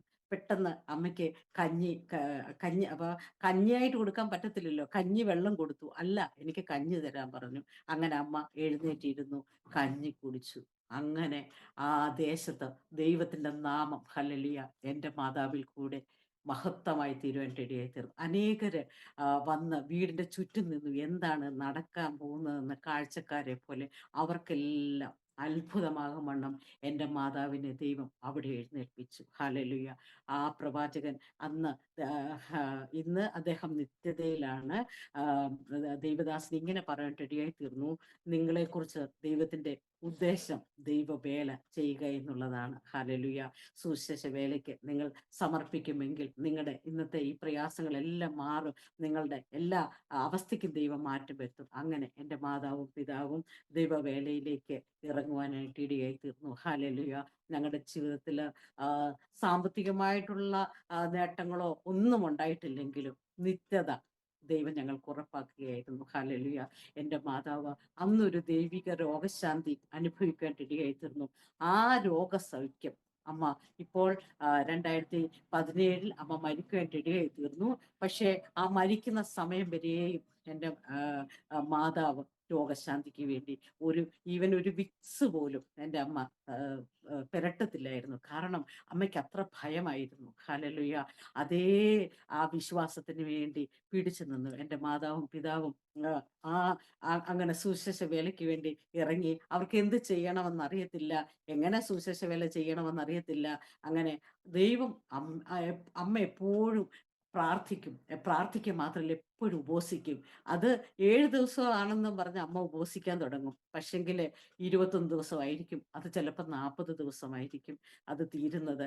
പിന്നെ ചില കാര്യങ്ങളിൽ അമ്മയ്ക്ക് ഭയങ്കര ബേസിക് ആയിട്ടുള്ള, അത് ഒന്നും അമ്മയ്ക്ക് വലിയ വിദ്യാഭ്യാസം ഒന്നുമില്ല. പക്ഷേ ബൈബിൾ അമ്മ ഏത് വാക്യം ഏത് ഉറക്കത്തിൽ ചോദിച്ചാലും അമ്മയ്ക്ക് അതിൻ്റെ എന്താ പറയുന്ന വാക്യങ്ങളായാലും ഓരോ കാര്യങ്ങളെല്ലാം അമ്മ പഠിച്ചു. ഒരു ബൈബിൾ കോളേജിൽ പോയി പഠിക്കുന്ന ഒരു വ്യക്തിയെ കഴിഞ്ഞും വായിച്ച് എപ്പോഴും ബൈബിള് വായിച്ച് അടിവരെ അവർ 2 പേരും ദൈവവേലയ്ക്ക് വേണ്ടി ഇറങ്ങാനിടയായി തീർന്നു. അതിൽ ഓരോ വീടുകളിൽ കയറി രോഗികൾക്ക് വേണ്ടി പ്രാർത്ഥിക്കാനിടയായി തീർന്നു. അങ്ങനെ ഞാൻ സ്കൂളിലൊക്കെ പഠിക്കുന്ന സമയത്ത് നമ്മുടെ വീട്ടിൽ വന്ന് ആൾക്കാർ വന്ന് പ്രാർത്ഥിക്കുമായിരുന്നു. അങ്ങനെ ക്യാൻസർ രോഗികൾ സൗഖ്യമായിട്ടിടയായി തീർന്നു. അതുപോലെ അനേക ഭൂത ബാധിതര്. അപ്പൊ ഇതൊക്കെ കണ്ടാണ് ഞങ്ങൾ വളരുവാനിടയായി തീർന്നത്. അപ്പൊ എപ്പോഴും അമ്മ പറയും, ഞങ്ങൾക്ക് 2 പെൺകുഞ്ഞുങ്ങളെയല്ല, ഞങ്ങൾക്ക് 2 ആൺകുഞ്ഞുങ്ങളെയാണ് ദൈവം തന്നിരിക്കുന്നത്. നിങ്ങൾ ദൈവവേലയിലായിത്തീരണമെന്ന്. പക്ഷേ എൻ്റെ മനസ്സില് കുഞ്ഞുനാളിലെ തൊട്ട് കൊച്ചു കൊച്ചു മുറിവുകൾ പറ്റിയിട്ടുള്ളത് കൊണ്ട് എനിക്ക് എൻ്റെ മനസ്സിലൊരാഗ്രഹമുണ്ടായിരുന്നു, ഈ നഷ്ടപ്പെട്ട പ്രതാപങ്ങൾ, നഷ്ടപ്പെട്ടതായിട്ടുള്ള വീടിൻ്റെ ഐശ്വര്യങ്ങൾ, അതൊക്കെ ഒന്ന് തിരിച്ചു പിടിക്കണം. അതുകൊണ്ട് നല്ലൊരു ജോലിക്കാരിയാവണം. അങ്ങനെയായിരുന്നു എൻ്റെ ലക്ഷ്യം. സുവിശേഷ വേല അമ്മ നമ്മളെ സമർപ്പിച്ച് 2 കുഞ്ഞുങ്ങളെയും സമർപ്പിച്ചിരിക്കുന്നുണ്ട് ദൈവത്തിൻ്റെ വേലയ്ക്ക് വേണ്ടി. അത് നമ്മൾ ചെയ്തോളാം. പക്ഷേ അത് ദൈവം വിളിക്കുമ്പം അത് ചെയ്തോളാം. പക്ഷേ ഒരു പൂർണ്ണ സമയം ഒരു ദൈവവേല എന്ന് പറയുന്നത് എൻ്റെ ജീവിതത്തിൽ ഞാനത് ആഗ്രഹിച്ചിരുന്നില്ല എന്ന് തന്നെ എനിക്ക് തീർച്ചയായിട്ടും പറയാൻ പറ്റും. കാരണം ഒരു ജോലി അതായിരുന്നു. അതുകൊണ്ട് പഠിക്കുക, നല്ലതായിട്ട് പഠിക്കുക, ഏറ്റവും ടോപ്പറായിട്ട് എത്തുക, അതിന്നും എൻ്റെ മനസ്സിലെ ഒരു ലക്ഷ്യമായിരുന്നു അന്ന്. അപ്പം സ്കൂളിൽ എൻ്റെ പേര് ജിൻസി എന്നാണ്, എൻ്റെ അനിയത്തിയുടെ പേര് ജോൺസി എന്നാണ്. ഞങ്ങളെ 2 പേരെയും ആ ദേശത്ത് എല്ലാവർക്കും അറിയാം, സ്കൂളിൽ അറിയാം. നമ്മൾ ഏത് കാര്യത്തിനും സ്കൂളിൽ എല്ലാ പെർഫോമൻസിലും നമ്മൾ മുമ്പിലാണ്. എന്താ പറയുന്നത്, ടീച്ചേഴ്സ് ആയാലും എല്ലാവർക്കും നമ്മളെ അറിയാം ആ നാട്ടില്. ഇപ്പൊ പഠിക്കുന്ന പിള്ളേര് അങ്ങനെയാണ് അറിയുന്നത്. പഠിക്കാൻ ടോപ്പേഴ്സ് ആയിട്ടുള്ള മക്കള്. അത് തന്നെ എൻ്റെ ഫാദറിനും എൻ്റെ മദറിനും ഭയങ്കര അഭിമാനമായിരുന്നു. നമ്മളെക്കുറിച്ചൊരു കംപ്ലൈന്റോ നമ്മളെക്കുറിച്ചൊരു ഒന്നും പറഞ്ഞാൽ അമ്മ നല്ല നമ്മളെ അടിക്കുകയോ വഴക്കോ പറയുകയോ ഒന്നുമില്ല. നല്ല നല്ല ഉപദേശങ്ങൾ, നല്ല നല്ല കാര്യങ്ങൾ അങ്ങനെ പറഞ്ഞു തന്ന് നമ്മളെ വളർത്തുമായിരുന്നു. പിന്നെ അവര് നമ്മൾക്ക് സാധാരണ മാതാപിതാക്കള് കുഞ്ഞുങ്ങൾക്ക് എന്തെങ്കിലുമൊക്കെ പലഹാരങ്ങൾ അങ്ങനെയൊക്കെയുള്ള സാധനങ്ങൾ ഒക്കെ മേടിച്ചു കൊടുത്ത് അവരെ പ്രോത്സാഹിപ്പിക്കുക അങ്ങനെ ചെയ്യുന്നതിന് പകരം എൻ്റെ മാതാപിതാക്കള് നമ്മൾക്ക് വേണ്ടി ചെയ്തിട്ടുള്ളത് അവരെവിടെയെങ്കിലും പോയിട്ട് വരുമ്പോഴേ യുറീക്ക, എന്താ പറയുന്നത്, അങ്ങനെ IQ ക്വസ്റ്റ്യൻസ് അങ്ങനെയൊക്കെ ഉള്ള പുസ്തകങ്ങൾ, പൂമ്പാറ്റ, ബാലരമ, അങ്ങനെ നല്ല നമ്മൾക്ക് ജനറൽ നോളജ് ഉണ്ടാവണം, പഠിക്കണം. അപ്പൊ നമ്മൾ വയ്ക്കുന്നത് ഒരു കൊച്ചു ഗ്രാമത്തിന്റെ പശ്ചാത്തലമാണല്ലോ. അപ്പം അവിടെ നമ്മൾക്ക് നല്ല കാര്യങ്ങൾ കിട്ടത്തില്ലല്ലോ. അതുകൊണ്ട് എത്രയും വായിക്കുവാൻ പറ്റുന്ന കാര്യങ്ങളെല്ലാം അവരെവിടെ പോയാലും ബുക്സുകൾ മേടിച്ചുകൊണ്ട് നമുക്ക് തരും. അങ്ങനെ നമ്മൾ നല്ലൊരു റീഡിങ് ഒരു ഇതുണ്ട്. അപ്പം ഏറ്റവും കൂടുതലായിട്ട് നമ്മുടെ സ്കൂളിലായാലും എവിടെയായാലും ലൈബ്രറി യൂസ് ചെയ്യുന്നത് നമ്മൾ വായിക്കുക, വായിക്കണം, പഠിക്കണം. എപ്പോൾ അമ്മ നോക്കിയാലും നമ്മളിങ്ങനെ പുസ്തകം തുറന്ന് പഠിച്ചുകൊണ്ടിരിക്കണം. അപ്പം നമ്മൾ ഉറങ്ങാൻ പറ്റത്തില്ല. അമ്മ പറയുന്നത്, എന്തിനാ ഉറങ്ങുന്നത്, ഇച്ചിരി ക്ഷീണം വരുവാണെങ്കിൽ ഒന്ന് ഉറങ്ങുക, ഒരു നാപ്പ് എടുക്കുക, എന്നിട്ട് പിന്നെ പഠിക്കുക. അങ്ങനെ നമ്മുടെ ഒപ്പം ഇരിക്കും. എൻ്റെ കുഞ്ഞുങ്ങൾ ഏറ്റവും നല്ല നിലയിലെത്തണം, ഉന്നതമായ നിലയിൽ അവർ പഠിച്ച് വലുതാവണം. അത് വലിയൊരു സ്വപ്നമായിരുന്നു. അതുകൊണ്ട് എന്താ പറയുന്നത്, നമ്മൾ അവരുടെ ആഗ്രഹങ്ങൾ സാധിപ്പിച്ചു കൊടുക്കണം. നമ്മൾക്ക് വലുതാവണം, അങ്ങനെ ഒരു ചിന്തയിലേക്ക് വന്നു കഴിഞ്ഞപ്പോൾ പഠിത്തം മാത്രമായി നമ്മുടെ കോൺസെൻട്രേഷൻ. നമ്മൾ പഠിക്കുക, സ്കൂളിൽ പോവുക, അതിനുശേഷം നമ്മുടെ കോളേജ് വിദ്യാഭ്യാസമായി. ഞാൻ റാന്നി സെന്റ് തോമസ് കോളേജിലാണ് പ്രീ ഡിഗ്രി പഠിച്ചത്. അതിനുശേഷം BA English literature Calicut college പത്തനംതിട്ടയിലാണ് എടുത്തത്. സെയിം തന്നെ എൻ്റെ അനിയത്തിയും റാന്നി കോളേജിലാണ് പ്രീ ഡിഗ്രി പഠിച്ചത്. അതുപോലെ തന്നെ അവൾ അവള് BA ഹിന്ദി എടുക്കുന്നത് കാത്തലിക്കറ്റ് കോളേജിലാണ് അവളും വന്ന് പഠിക്കുന്നത്. അങ്ങനെ എന്താ പറയുന്നത്, നമ്മള് ഒരു നമ്മുടെ ഫ്രണ്ട്സ്, നമ്മുടെ നമ്മൾക്കറിയാവുന്ന ഒരു സർക്കിൾ, അങ്ങനെ എല്ലാം മെയിൻറ്റെയിൻ ചെയ്ത് നമ്മളിങ്ങനെ പോകുന്ന സമയത്ത് ഞാന് BA ഫൈനൽ ഇയർ ആയി കാത്തലിക്കറ്റ് കോളേജിൽ പഠിക്കുമ്പഴ് അവിടെ ICP റാന്നി കോളേജിലാണെങ്കിലും കാത്തലിക്കറ്റ് കോളേജിലാണെങ്കിലും ICPF-ൽ ഏറ്റവും ടോപ്പറായിട്ട് ഞാനും എൻ്റെ അനിയത്തിയും ഒക്കെ ഉണ്ട്. കാരണം ഒറ്റ ആഴ്ചയിൽ പ്രെയർ നമ്മൾ വിടത്തില്ല. ഏത് മീറ്റിംഗ് ആയാലും നമ്മൾ വിടത്തില്ല. അങ്ങനെ നമ്മളൊരു സുവിശേഷകന്റെ മക്കളായതുകൊണ്ട് നമ്മൾ എവിടെയായിരുന്നാലും ആത്മീയ ആ ഒരു നിലവാരത്തിൽ തന്നെ നമ്മൾ മുമ്പോട്ട് പോകുമ്പോൾ എന്തോ എൻ്റെ മനസ്സിൽ ഇനി നമ്മുടെ BA ഫൈനൽ ഇയർ ആകുമ്പോഴേക്കും പല കുട്ടികളും പലര് MAക്ക് പോകണം, പലര് ഓരോരോ കാര്യങ്ങൾ പറയുമ്പോൾ നമ്മളുടെ ആദ്യമായിട്ട് അതായത് 1990-ലാണ് നമ്മുടെ 93, ഞാൻ ഇയർ ഓർക്കുന്നില്ല, നമ്മുടെ പത്തനംതിട്ട BEd കോളേജ് സ്റ്റാർട്ട് ആവുന്നത്. അപ്പം നമ്മുടെ കാത്തലിക്കറ്റ് കോളേജിലേക്ക് അവർ ഓഫർ തരികയാണ് ഇവിടുന്നുള്ള കുട്ടികൾക്ക് അഡ്മിഷൻ കൺഫേം, ഓക്കെ. അങ്ങനെ ഞാൻ അവിടുന്ന് BEdന് പോകണം, അങ്ങനെ ഒരു ടീച്ചർ ആവണം എന്നുള്ള ഒരു ഇതിലേക്ക് നമ്മൾ ഫോമൊക്കെ മേടിച്ച് നിറച്ചൊക്കെ കൊടുത്തായിരുന്നു. പക്ഷേ ആ സമയത്ത് ദൈവത്തിന്റെ ആത്മാവ്, ദൈവം എന്നോട് ശക്തിയായിട്ട് ഇടപെടുവാനായിട്ട് ഇടയായി തീർന്നു. നീ ഒരു ഇങ്ങനെ സെക്യുലർ ജോലിക്ക് വേണ്ടി അല്ല ദൈവം നിന്നെ കുറിച്ച് ആഗ്രഹിക്കുന്നത്. പക്ഷേ അങ്ങനെ നമുക്ക് പറഞ്ഞു തരാനോ അങ്ങനെ ഒന്നും ആരുമില്ല. നമ്മൾ തന്നെ എൻ്റെ ഫാദർ, മദർ, ഞങ്ങൾ 4 പേര്, അതായത് എൻ്റെ അനിയത്തി, ഞങ്ങൾ 4 പേരും ഡിസിഷൻസ് എടുക്കുക, തീരുമാനമെടുക്കുക. നമ്മളിനി എന്താ പഠിക്കണം, നമ്മളിനി എന്ത് ചെയ്യണം, അങ്ങനെയാണ്. അപ്പം നമ്മൾ അതിൻ്റെ പറ്റിൽ വേറെ ആരുടെയും ഉപദേശങ്ങൾ ചോദിക്കുകയൊന്നുമല്ല. നമ്മൾ പ്രാർത്ഥിക്കുക. എപ്പോഴും ഞങ്ങളുടെ വീട്ടിൽ കുടുംബ പ്രാർത്ഥന, ഇതിൽ നമ്മൾ വിഷയം വെച്ച് നമ്മളിങ്ങനെ പ്രാർത്ഥിക്കുന്ന സമയത്ത് ഞാനൊരു ദർശനം കാണുവാനായിട്ട് ഇടയായി തീർന്നു. അത് ഞാൻ കാണുന്നത് രൂത്തിന്റെ പുസ്തകമാണ്. രൂത്തിന്റെ പുസ്തകം 2-ാം അധ്യായം ദൈവം എന്നോട് വായിക്കാൻ പറഞ്ഞു. ഞാൻ ആ സ്വപ്നത്തിൽ വായിക്കുന്നു. അങ്ങനെ എന്നെ ഒരു വയല് കാണിച്ചു. വയല് കാണിച്ചിട്ട് എനിക്ക് ദൈവം ഒരു ശബ്ദം കേൾപ്പിക്കുകയാണ്, നീ ഈ വയലിൽ നിന്ന് പിറക്കുക എന്ന്. ഞാൻ കണ്ണു തുറന്നിട്ട് അപ്പോൾ നമുക്കൊരു ഡിസ്കഷൻസ് ഒക്കെ ഉണ്ട്, ഗ്രൂപ്പ് ഡിസ്കഷൻ പോലെ.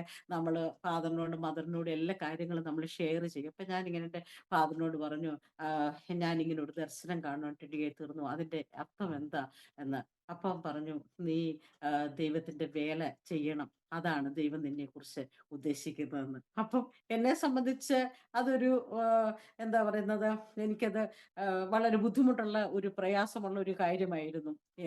എന്തായാലും ഞാൻ പറഞ്ഞില്ലേ, എൻ്റെ മാതാവിൻ്റെ സൗഖ്യത്തിന് വേണ്ടി ഞങ്ങളുടെ ഭവനത്തിൽ വന്നിരുന്ന് പ്രാർത്ഥിക്കുന്ന ആ സേവിനി അമ്മാമ്മ വളരെ ദർശനത്തോടുകൂടി എൻ്റെ വീട്ടിൽ വരികയും എനിക്ക് വേണ്ടി പ്രാർത്ഥിക്കുകയും. അപ്പൊ അമ്മാമ്മ എന്നോട് പറയാണ്ടിരിക്കുന്നു, മോളെ, സുവിശേഷ വേല അത് നിന്റെ മാതാവും പിതാവും ചെയ്യുന്ന, അതിലപ്പുറത്ത് വേറൊന്നില്ല. അതാണ് ഏറ്റവും ശ്രേഷ്ഠമായിട്ടുള്ള ഒരനുഭവം. ആ ഒരു അനുഭവം നീ തിരഞ്ഞെടുക്കുകയാണെങ്കിൽ അതിൽ പര സന്തോഷം എന്താണ് എന്ന്. അങ്ങനെ എനിക്ക് നല്ല പ്രോത്സാഹനങ്ങൾ ചെയ്തു തരുന്ന ഒരു അമ്മാമ്മയായിരുന്നു. അങ്ങനെ ഞാൻ നൂൻഡ ബൈബിൾ കോളേജിൽ 93, 96 BTH എൻ്റെ പഠനം കംപ്ലീറ്റ് ചെയ്യാൻ തീർന്നു. അവിടുത്തെ അഡ്മിഷൻ്റെ ഒക്കെ കാര്യങ്ങളൊക്കെ പറഞ്ഞു കഴിഞ്ഞാൽ എനിക്കിപ്പോഴും നന്ദിയോടെ മാത്രമേ എൻ്റെ സാറുമാരെയൊക്കെ എനിക്ക് ഓർക്കാൻ ഇടയായി തീർന്നുള്ളൂ. മീൻസ് ഇന്റർവ്യൂ ഇല്ലാതുകൊണ്ട് ഞാൻ സെലക്ട് ആകുകയാണ്. കാരണം എൻ്റെ കസിൻ അവിടെ പഠിക്കുന്നുണ്ടായിരുന്നു. ഇന്റർവ്യൂവിന് ഞങ്ങൾക്ക് ഉച്ച കഴിഞ്ഞിട്ടാണ് സമയം കിട്ടിയത്. എൻ്റെ ഇന്റർവ്യൂവിന്റെ സമയം വരുമ്പോഴത്തേനും സാറൊക്കെ ഒന്നും ചോദിക്കുന്നില്ല, സെലക്റ്റഡ്, ഓക്കെ സെലക്റ്റഡ് എന്ന്. കാരണം എനിക്കറിയത്തില്ല, ദൈവത്തിന് എന്തോ എന്നോട് എല്ലാ സ്ഥലത്തും ഒരു ഫേവർ ഉണ്ടായിരുന്നു. ഹല്ലേലൂയ. ഞാൻ ആ കോളേജിൽ അവിടെ പഠിക്കാൻ ചെല്ലുമ്പം എൻ്റെ വീട്ടിലെ സാമ്പത്തിക നില എന്ന് പറയുമ്പോൾ അവിടെ ഫീസ് കൊടുക്കാനോ ഒന്നുമില്ലാത്ത ഒരു സമയമായിരുന്നു. പക്ഷെ ഞാൻ ചെന്ന സമയം തന്നെ എൻ്റെ കസിൻ അവിടെ പഠിക്കുന്നത് കൊണ്ടുള്ള ആ ഒരു റെക്കമെൻഡേഷൻ ഒന്നുമല്ല. എൻ്റെ അധ്യാപകർക്ക്, എന്നെ പഠിപ്പിച്ച അധ്യാപകര്, പ്രത്യേകിച്ചും ഓരോരോ പേരുകള്, Jason sir, NC Joseph sir, അങ്ങനെ CD ഷാജി സാറ്, അവർക്കൊക്കെ എന്നോടൊരു ഭയങ്കര ഫേവർ ഉണ്ടായിരുന്നു. അങ്ങനെ എന്നെ വിളിച്ചിട്ട് പറഞ്ഞു, ജിൻസി, ലൈബ്രറിയിൽ അസിസ്റ്റന്റ് പ്രിഫെക്റ്റ് ആയിട്ട് വർക്ക് ചെയ്യണമെന്ന്. എനിക്കത് വളരെ എന്താ പറയുന്നത്, ഒരു സൗഭാഗ്യമായിട്ടാണ് കരുതുന്നത്. കാരണം എൻ്റെ ജീവിതത്തില് ഞാൻ റീഡിങ് ധാരാളം പുസ്തകങ്ങൾ വായിക്കുന്ന ഒരു വ്യക്തിയായിരുന്നു. പിന്നെ ആഹ്, ധാരാളം എഴുതുന്ന ഒരു വ്യക്തിയായിരുന്നു. അപ്പൊ എനിക്ക് എൻ്റെ ലൈഫിൽ ഈ 3 വർഷം അതൊരിക്കലും അത് പാഴായി പോകത്തില്ല. അത് വ്യർത്ഥമായിട്ട് പോകത്തില്ല. എനിക്ക് ലൈബ്രറി നല്ലതായിട്ട് യൂസ് ചെയ്യാം. അപ്പം ഞാനിത് മനസ്സിലാക്കി, ഞാനിത് തിരിച്ചറിഞ്ഞു. കർത്താവിന് എന്നെക്കുറിച്ച് വലിയ പദ്ധതിയുണ്ട്. അതുകൊണ്ടാണ് എന്നെ അവിടെ ഒരു ലൈബ്രറി പ്രിഫെക്റ്റ് ആയിട്ട് തന്നെ ഞാൻ ഫസ്റ്റ് ഇയർ അവിടെ വരുമ്പോഴ് അസിസ്റ്റന്റ് ആയിട്ട് ലൈബ്രറി പ്രിഫെക്റ്റ് ആയിട്ട് വർക്ക് ചെയ്തു. സെക്കൻഡ് ഇയർ ആയപ്പോൾ ഞാൻ സീനിയർ ആയിട്ട് ലൈബ്രറി പ്രിഫെക്റ്റ് ആയിട്ട് എല്ലാവർക്കും ലൈബ്രറി യൂസ് ചെയ്യുന്നതിനേക്കാൾ ഉപരിയായിട്ട് പ്രിഫെക്റ്റുമാർക്ക് യൂസ് ചെയ്യും. കാരണം നമ്മുടെ കയ്യിൽ കൂടെയല്ലേ ബുക്കുകളൊക്കെ വരുന്നത്. നമ്മൾ അത് എൻട്രി ചെയ്യുന്നത്. നമ്മളാണ് അതിനെല്ലാം കോഡിംഗ് ഇട്ട് അതെല്ലാം സെലക്ട് ചെയ്ത് ഓരോ സെഷനിലോട്ട് ആക്കുന്നത്. അപ്പോൾ ഈ റീഡിംഗ് റിപ്പോർട്ട് എഴുതാനോ അസൈൻമെന്റ് എഴുതാനോ ഒന്നും നമുക്കൊരു ആ, എന്താ പറയുന്നത്, തടസ്സമില്ല. അങ്ങനെ നമ്മൾ ഞാൻ 3 വർഷം അവിടെ പഠിക്കുമ്പോൾ മൂന്നാമത്തെ വർഷം ദൈവം എനിക്ക് അവിടുത്തെ ചീഫ് പ്രിഫെക്റ്റ് ആയിട്ട് ദൈവം എന്നെ സെലക്ട് ചെയ്യുവാൻ റെഡിയായി തീർന്നു. ന്യൂ ഇന്ത്യ ബൈബിൾ കോളേജിൽ അവിടെ ആ ചീഫ് പ്രിഫെക്റ്റ് എന്ന് പറഞ്ഞു കഴിയുമ്പോൾ ഒരു ജോലിയും ചെയ്യേണ്ട, നല്ല ഫ്രീ ആയിട്ട് എല്ലാം നോക്കി നടന്നാൽ മാത്രം മതി. അങ്ങനെ 3 വർഷം ഒരു രൂപ പോലും ഫീസ് അടയ്ക്കാതെ അവിടെ പഠിച്ച് അവിടെ ഇറങ്ങുവാൻ റെഡിയായി തീർന്നു. എൻ്റെ ഗ്രാജുവേഷന്റെ സമയമായപ്പോൾ എല്ലാ അവർക്കും അവരുടേതായിട്ടുള്ള ശുശ്രൂഷ മേഖലകൾ എല്ലാ, പക്ഷേ എൻ്റെ മുമ്പിൽ മാത്രം ഒരു ശൂന്യമായിട്ട് ഞാൻ ഇനി എന്ത് ചെയ്യും? അങ്ങനെ വിഷമിച്ച് വളരെ ഭാരത്തോട് ദൈവത്തോട് പ്രാർത്ഥിക്കുമ്പോഴാണ് ഞങ്ങളുടെ ഗ്രാജുവേഷൻ സർവീസിലെ ചീഫ് ഗസ്റ്റായിട്ട് പി.ജി. വർഗീസ്, ഇന്ത്യൻ ഇവാഞ്ചലിക്കൽ ടീമിൽ നമുക്ക് എല്ലാവർക്കും അറിയാവുന്ന പോലെ പി.ജി. അങ്കിളായിരുന്നു അന്നത്തെ ഞങ്ങളുടെ ഗ്രാജുവേഷന്റെ ചീഫ് ഗസ്റ്റ്. അദ്ദേഹം നോർത്ത് ഇന്ത്യയിലെ പല അനുഭവങ്ങൾ അന്നത്തെ ഗ്രാജുവേഷൻ സർവീസിൽ പ്രസംഗിക്കുവാൻ ഇടയായി തീർന്നു. അതുവരെയും എനിക്ക് നോർത്ത് ഇന്ത്യയെ കുറിച്ച് സുവിശേഷ വേല ചെയ്യണം, പക്ഷെ നോർത്ത് ഇന്ത്യ അല്ലെങ്കിൽ അങ്ങനെ ഇന്ത്യയുടെ വടക്കേ ഇന്ത്യയിലേക്ക് വന്ന് സുവിശേഷ വേല ചെയ്യുക എന്നുള്ളതൊന്നും നമ്മുടെ മനസ്സിലോട്ട് വന്നിട്ടില്ലായിരുന്നു. കാരണം വീട് വീട് വിട്ടിട്ട് മാതാപിതാക്കളെ വിട്ടിട്ട് അങ്ങനെയുള്ളൊരു മിനിസ്ട്രി അതിനെക്കുറിച്ച് ഞാൻ ആഗ്രഹിച്ചിട്ടില്ലായിരുന്നു. അന്ന് കർത്താവിൻ്റെ വിലപ്പെട്ട ദാസൻ പി.ജി. അങ്കിള് അവിടെ കടന്നു വന്നപ്പോഴേ അദ്ദേഹം അന്ന് നമ്മുടെ തോമസ് ഫിലിപ്പ് സാറിനോട് ഇങ്ങനെ പറയാൻ റെഡിയായി തീർന്നു. ഈ വർഷത്തെ ഗ്രാജുവേഷനിൽ ഗ്രാജുവേറ്റ് ചെയ്യുന്ന 2 പെൺകുട്ടികളെ എൻ്റെ ഓഫീസിലേക്ക് എനിക്ക് ആവശ്യമുണ്ട്. 2 പേരുടെ പേര് സാറ് തരണമേ. ദൈവത്തിൻ്റെ ആ, വലിയൊരു കരുതൽ എൻ്റെ ജീവിതത്തിൽ അവിടെ ഉണ്ടാകാൻ ഇടയായിരുന്നു. എൻ്റെ ഒപ്പം പഠിച്ച ലിസി എം എന്ന് പറയുന്ന ഒരു കുട്ടിയുടെ പേരും എൻ്റെ പേരുമാണ് അന്ന് തോമസ് ഫിലിപ്പ് സാറ് പി.ജി. അങ്കിളിന് എഴുതി കൊടുത്തത്. അത് ഞാൻ വെളിയിൽ വരുമ്പോഴേ ഞാനിങ്ങനെ അറിഞ്ഞ് എനിക്ക് ഓഫീസിൽ നിന്ന് അറിവ് കിട്ടി, നിങ്ങളെ 3 പേരെ അങ്കിള് അന്വേഷിക്കുന്നുണ്ട്, അങ്കിളിനെ പോയി കാണണമെന്ന്. ചെങ്ങന്നൂരാണ്, അവിടെ ആയിരിക്കും നിങ്ങൾക്ക് ഇന്റർവ്യൂ എന്ന്. ഹല്ലേലൂയ. നമുക്ക് അവസരങ്ങൾ ദൈവം ഒരുക്കി തരുന്നത് ഒരിക്കലും നമ്മൾ വിചാരിക്കാത്ത വഴിയിൽ കൂടി ദൈവം ചാലുകൾ വെട്ടിയാണ് ദൈവം ഒരുക്കി തരുന്നത്. ഞാൻ അന്ന് വിചാരിച്ചു, കർത്താവേ എനിക്ക് നോർത്ത് ഇന്ത്യ എന്താ, നോർത്ത് ഇന്ത്യയിൽ അവിടുത്തെ ക്ലൈമറ്റ് എന്താ, ഒന്നും അറിയത്തില്ല. ഞാൻ അന്ന് ട്രെയിനിൽ പോലും ഞാൻ കയറിയിട്ടില്ല. അങ്ങനെ എൻ്റെ ഇന്റർവ്യൂ നടക്കുകയാണ്. എന്നെ കഴിഞ്ഞ് നല്ലതായിട്ട് ടൈപ്പ് ഷോർട്ട് ഹാൻഡും ഒക്കെ നല്ലതായിട്ട് അറിയാവുന്ന ടൈപ്പിൽ ഷോർട്ട് ഹാൻഡിൽ അങ്ങനെയുള്ള ഒരു ഇൻസ്റ്റിറ്റ്യൂട്ടിൽ ജോലി വർക്ക് ചെയ്ത ഒരു സഹോദരിയാണ് എൻ്റെ ക്ലാസ്മേറ്റ്. പക്ഷേ ആ സഹോദരി സെലക്ട് ആയില്ല. ഞാൻ മാത്രമാണ് സെലക്ട് ആയത്. ഹല്ലേലൂയ. അങ്ങനെ ഞാൻ ഡൽഹിയിലേക്ക് കടന്നു വന്നു.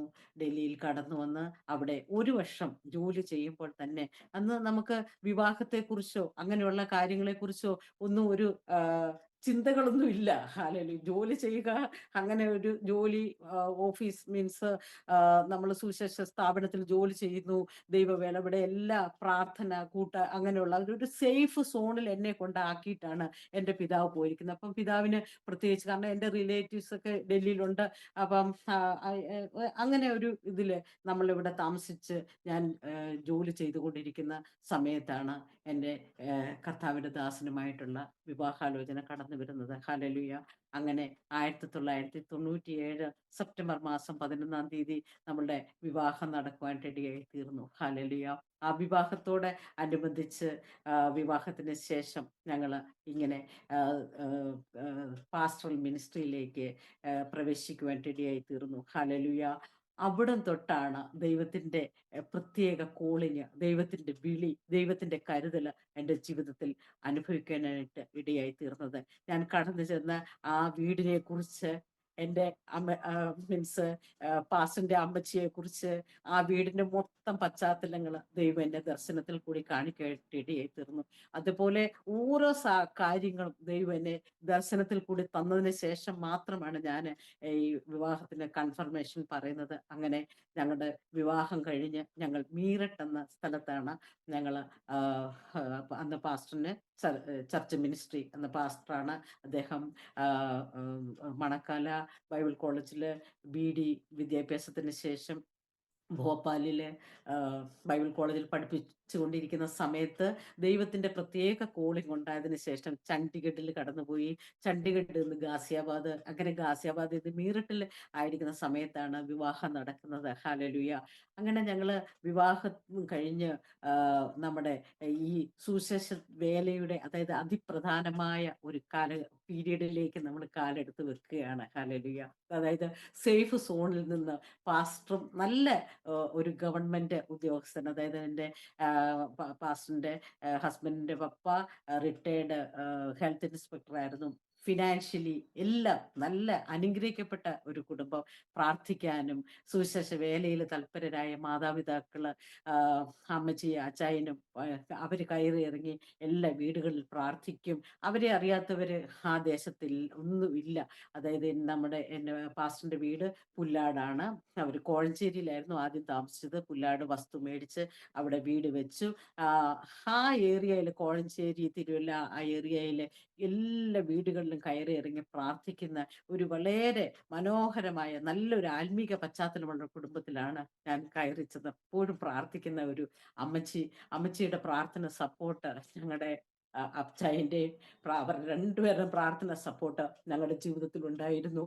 ഞങ്ങള് പാസ്റ്റർ നല്ല ഒരു സാമ്പത്തിക പശ്ചാത്തലം ഉണ്ടായിരുന്നത് കൊണ്ട് പാസ്റ്ററിന് അതിനെക്കുറിച്ച് ഒന്നും ബോധേടാവേണ്ട കാര്യമില്ലായിരുന്നു. പക്ഷെ ഞങ്ങള് സുവിശേഷ വേലയ്ക്ക് ഇറങ്ങി തിരിച്ചപ്പം പാസ്റ്റർ തീരുമാനമെടുത്തു, നമ്മുടെ വേലയിലെ കർത്താവ് നമ്മൾക്ക് തരുന്നത് എന്താണോ അത് ഒരിക്കലും നമ്മൾ മാതാപിതാക്കളെയും ആരെയും ആശ്രയിക്കാതെ നമ്മൾ നമ്മുടെ വേല ചെയ്യുക. ഹല്ലേലൂയ.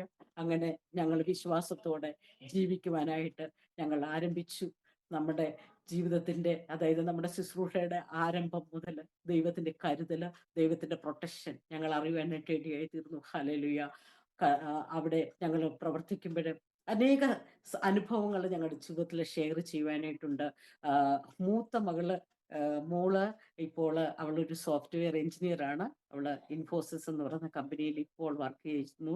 അവളുണ്ടായത് 1998 ജൂലൈ മാസം 18-ാം തീയതിയാണ്.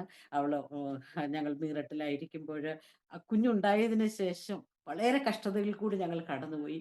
അവൾ ഏകദേശം 5-7 മാസം പ്രായമുള്ളപ്പോൾ കുഞ്ഞിനൊരു ബിസ്ക്കറ്റ് പോലും കൊടുക്കുവാനില്ലാതെ ഞങ്ങൾ ഭാരപ്പെട്ട സമയത്ത് അന്ന് എന്താ പറയുന്നത്, വളരെ ബുദ്ധിമുട്ട്, വളരെ പ്രയാസങ്ങൾ ഞങ്ങളുടെ ജീവിതത്തിൽ കടന്നു വരേണ്ടിടയായി തീർന്നു. അന്ന് വൈകിട്ട് ഞാനിങ്ങനെ പ്രാർത്ഥിച്ചു, കർത്താവെ, കലത്തിലെ മാവ് ഭരണിയിലെ എണ്ണ കുറഞ്ഞു പോകാത്ത ദൈവം, ഞങ്ങൾക്ക് എല്ലാം ദൈവം നീ കരുതി വെച്ചിട്ടുണ്ടല്ലോ, നിന്റെ ആ പ്രൊവിഷൻ ഞങ്ങൾക്ക് അനുഭവിച്ചറിയണം. അങ്ങനെ ഞാൻ കരഞ്ഞ് ഞങ്ങൾ രണ്ടുപേരും കൈകോർത്ത് പ്രാർത്ഥിച്ചു. രാവിലെ ആയപ്പോഴ് അപ്പൊ നമ്മൾ പ്രാർത്ഥിക്കും, കർത്താവ് ഇന്ന് ഗസ്റ്റ് ഒന്നും വരല്ലേ, കാരണം ഗസ്റ്റ് വന്നു കഴിഞ്ഞാൽ അവർക്ക് നമ്മൾ എന്തെങ്കിലും ചായയോ കാപ്പിയോ ബിസ്ക്കറ്റ് എന്തെങ്കിലുമൊക്കെ കൊടുക്കണം. പക്ഷേ ഒരു രാവിലെ 7 മണിയായപ്പോൾ നമ്മുടെ വീട്ടിൽ വന്നിട്ട് ബെല്ലടിക്കുക, കോളിംഗ് ബെല്ലടിക്കുക. കോളിംഗ് ബെല്ലടിക്കുന്ന സമയത്ത് ഒന്ന് ഞെട്ടി പാസ്റ്റർ ഓടി ചെന്ന് ഡോറ് തുറക്കുമ്പോൾ നമ്മുടെ ചർച്ചിലെ ഒരു സെൽവരാജൻ എന്ന് പറയുന്ന അങ്കിളാണ്. അങ്കിള് 2 കിറ്റ് മിലിറ്ററി, അദ്ദേഹം ഒരു മിലിറ്ററിക്കാരനാണ്, 2 കിറ്റ് മിലിറ്ററി ബാഗ് നിറച്ച് ഒരു വീട്ടിലേക്കുള്ള മുഴുവൻ സാധനങ്ങൾ. കാരണം ദിവസം നമ്മുടെ വീട്ടിൽ എണ്ണയില്ല, ആട്ടയില്ല, ഒരു സാധനങ്ങളില്ല. അപ്പോൾ ഈ ഡബ്ബകളെല്ലാം കാലിയായിട്ടിരിക്കുകയാണ്. ആ, ഈ അങ്കിള് ഈ 2 കിറ്റും കൊണ്ട് തന്നിട്ട് പാസ്റ്ററിന്റെ കയ്യിലോട്ട് കൊടുത്തിട്ട് പറഞ്ഞു, "പാസ്റ്റർ ഇത് വെക്ക്" എന്ന് പറഞ്ഞിട്ട് അദ്ദേഹം ഓടിപ്പോയിട്ട് റെഡിയായിട്ട് ഒന്നും സംസാരിച്ചില്ല. അതിനുശേഷം പിന്നീടാണ് അങ്കിള് പറയാൻ റെഡിയായി തീർന്നത്.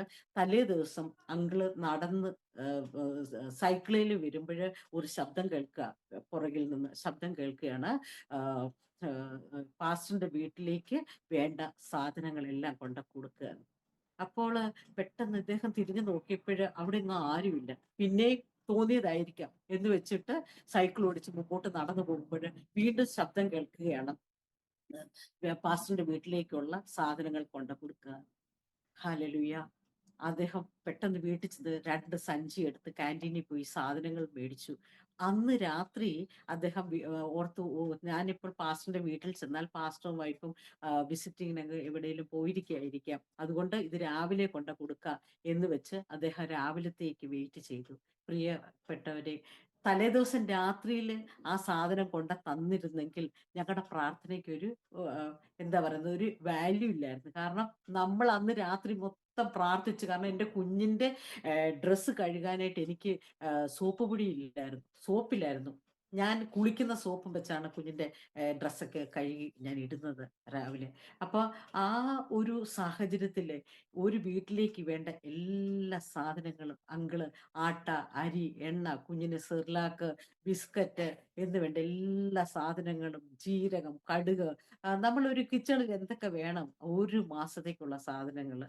അപ്പൊ പാസ്റ്റർ പിന്നീട് ചോദിച്ചു, "അങ്കിൾ എന്താ അങ്ങനെ ചെയ്തേ?" എന്ന് ചോദിച്ചു. അപ്പം ആ അങ്കിള് തന്നാൽ നമുക്കൊരു ചെറിയ തുക എന്തെങ്കിലും അദ്ദേഹത്തിന്റെ ദശാംശമായിട്ട് തരും. പക്ഷേ ദൈവം അദ്ദേഹത്തോട് പറഞ്ഞു, "നീ ഈ പ്രാവശ്യം പാസ്റ്ററിന് പൈസ കൊടുക്കണ്ട, ദശാംശം കൊടുക്കണ്ട, പാസ്റ്ററിനുള്ള വീട്ടു സാധനങ്ങൾ മേടിച്ചു കൊടുക്കാൻ." ഹല്ലേലൂയ. അങ്ങനെ കൊച്ചതല്ല, അതൊക്കെ വലിയ അനുഭവങ്ങളാണ് ഞങ്ങളുടെ ജീവിതത്തിലെ. ചെറിയ കാര്യങ്ങളിലും വലിയ കാര്യങ്ങളിലും ദൈവം വിശ്വസ്തനാണെന്ന് ഞങ്ങളെ പഠിപ്പിക്കുവാൻ റെഡിയായി തീർന്നു.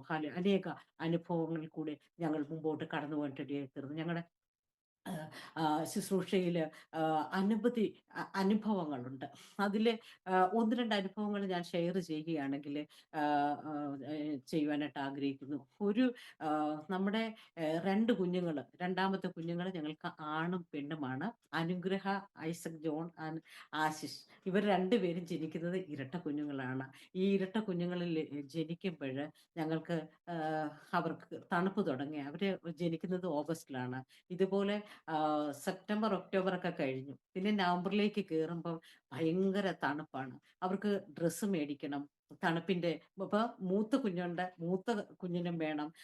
3 പേരും ഒരേ ഇതായതുകൊണ്ട് അവർക്ക് തണുപ്പിന്റെ വസ്ത്രങ്ങൾ ആവശ്യമാണ്. നമ്മുടെ കയ്യിൽ ഒന്നുമില്ല. അപ്പൊ പാസ്റ്റർ ഇങ്ങനെ കുഞ്ഞുങ്ങളെ 2 പേരെ മടിയിൽ വെച്ച് എപ്പോഴും ഇങ്ങനെ പ്രാർത്ഥിക്കും, "കർത്താവേ, എൻ്റെ കുഞ്ഞുങ്ങൾക്ക് തണുപ്പിന്റെ വസ്ത്രങ്ങൾ ആവശ്യമാണല്ലോ." അങ്ങനെ നമ്മൾ ഇരിക്കുമ്പഴ് ഒരു ആന്റി, ആ ആന്റി ഡെറാഡൂണ് അവർക്ക് ഓർഫനേജ് ഉണ്ട്. ആ ആന്റിയുടെ കുടുംബ വീടാണ് ഇവിടെ, തറവാട് വീടാണ്. അപ്പൊ ആ ആന്റിയുടെ സഹോദരങ്ങളൊക്കെ നമ്മുടെ അടുക്ക പ്രാർത്ഥിക്കാനായിട്ട് വരും. ഞങ്ങൾ അവരുടെ വീട്ടിൽ പോയി പ്രാർത്ഥിക്കാറുണ്ട്. അപ്പം അവര് വളരെ സന്തോഷത്തോടെ പറഞ്ഞു, "നമ്മുടെ പാസ്റ്റർ ഐസക് ആൻഡ് ഫാമിലിക്ക് 2 ഇരട്ട കുഞ്ഞുങ്ങളാണ് ഉണ്ടായിരിക്കുന്നത്. അവർക്ക് എന്തെങ്കിലും നല്ല ഡ്രസ്സുകൾ, തണുപ്പിന്റെ ഡ്രസ്സുകൾ മേടിച്ചുകൊണ്ട് വരണം" എന്ന്. പക്ഷേ ആ ആന്റി ചെയ്തത് എന്താണെന്നറിയാമോ?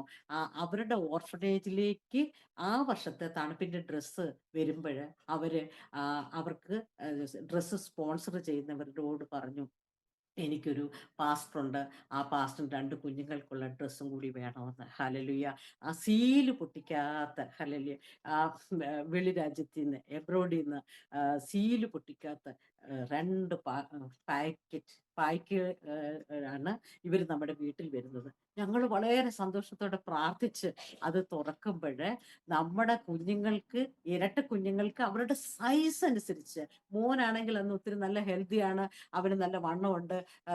മോൾക്കും അവർക്ക് 2 പേർക്കും അവരുടെ സൈസ് പറഞ്ഞ് നമ്മൾ പറയുന്നത് പോലെയുള്ള പൈജാമകള്, ഉടുപ്പുകള്, കളിപ്പാട്ടങ്ങൾ, ടോയ്സ്, അതുപോലെ ബ്ലാങ്കറ്റ്, കുഞ്ഞുങ്ങളെ പുതപ്പിക്കുവാനായിട്ടുള്ള അതിലൊരു ബ്ലാങ്കറ്റ് ഇപ്പോഴും ഞാൻ സൂക്ഷിച്ച് വെച്ചിട്ടുണ്ട്. കാരണം അതൊക്കെ നമ്മുടെ ജീവിതത്തിന്റെ അനുഭവങ്ങളാണ്. അപ്പൊ കുഞ്ഞുങ്ങളെ ഞാനത് കാണിക്കും. അവരോട് ഞാൻ ഇതൊക്കെ പറഞ്ഞു കൊടുക്കാറുണ്ട്. ഇതാണ് നിങ്ങൾ പുതച്ചതെന്ന്. അങ്ങനെ നമ്മള് അതോടൊപ്പം ഈ 2 കുഞ്ഞുങ്ങൾക്ക് മാത്രമല്ല, മൂത്ത കുഞ്ഞുങ്ങൾക്കും മകൾക്കും കൂടിയുള്ള ഡ്രസ്സ്. മു നമ്മൾ നമ്മൾ ചോദിക്കുന്നതിലും നിനയ്ക്കുന്നതിലും അത്യന്തപരമായിട്ട് നമ്മൾക്ക് വേണ്ടി കരുതുന്ന ഒരു ദൈവമുണ്ടെന്ന് ദൈവം നമ്മളെ പഠിപ്പിക്കുവാനായിട്ട് ഇടയായി തീർന്നു.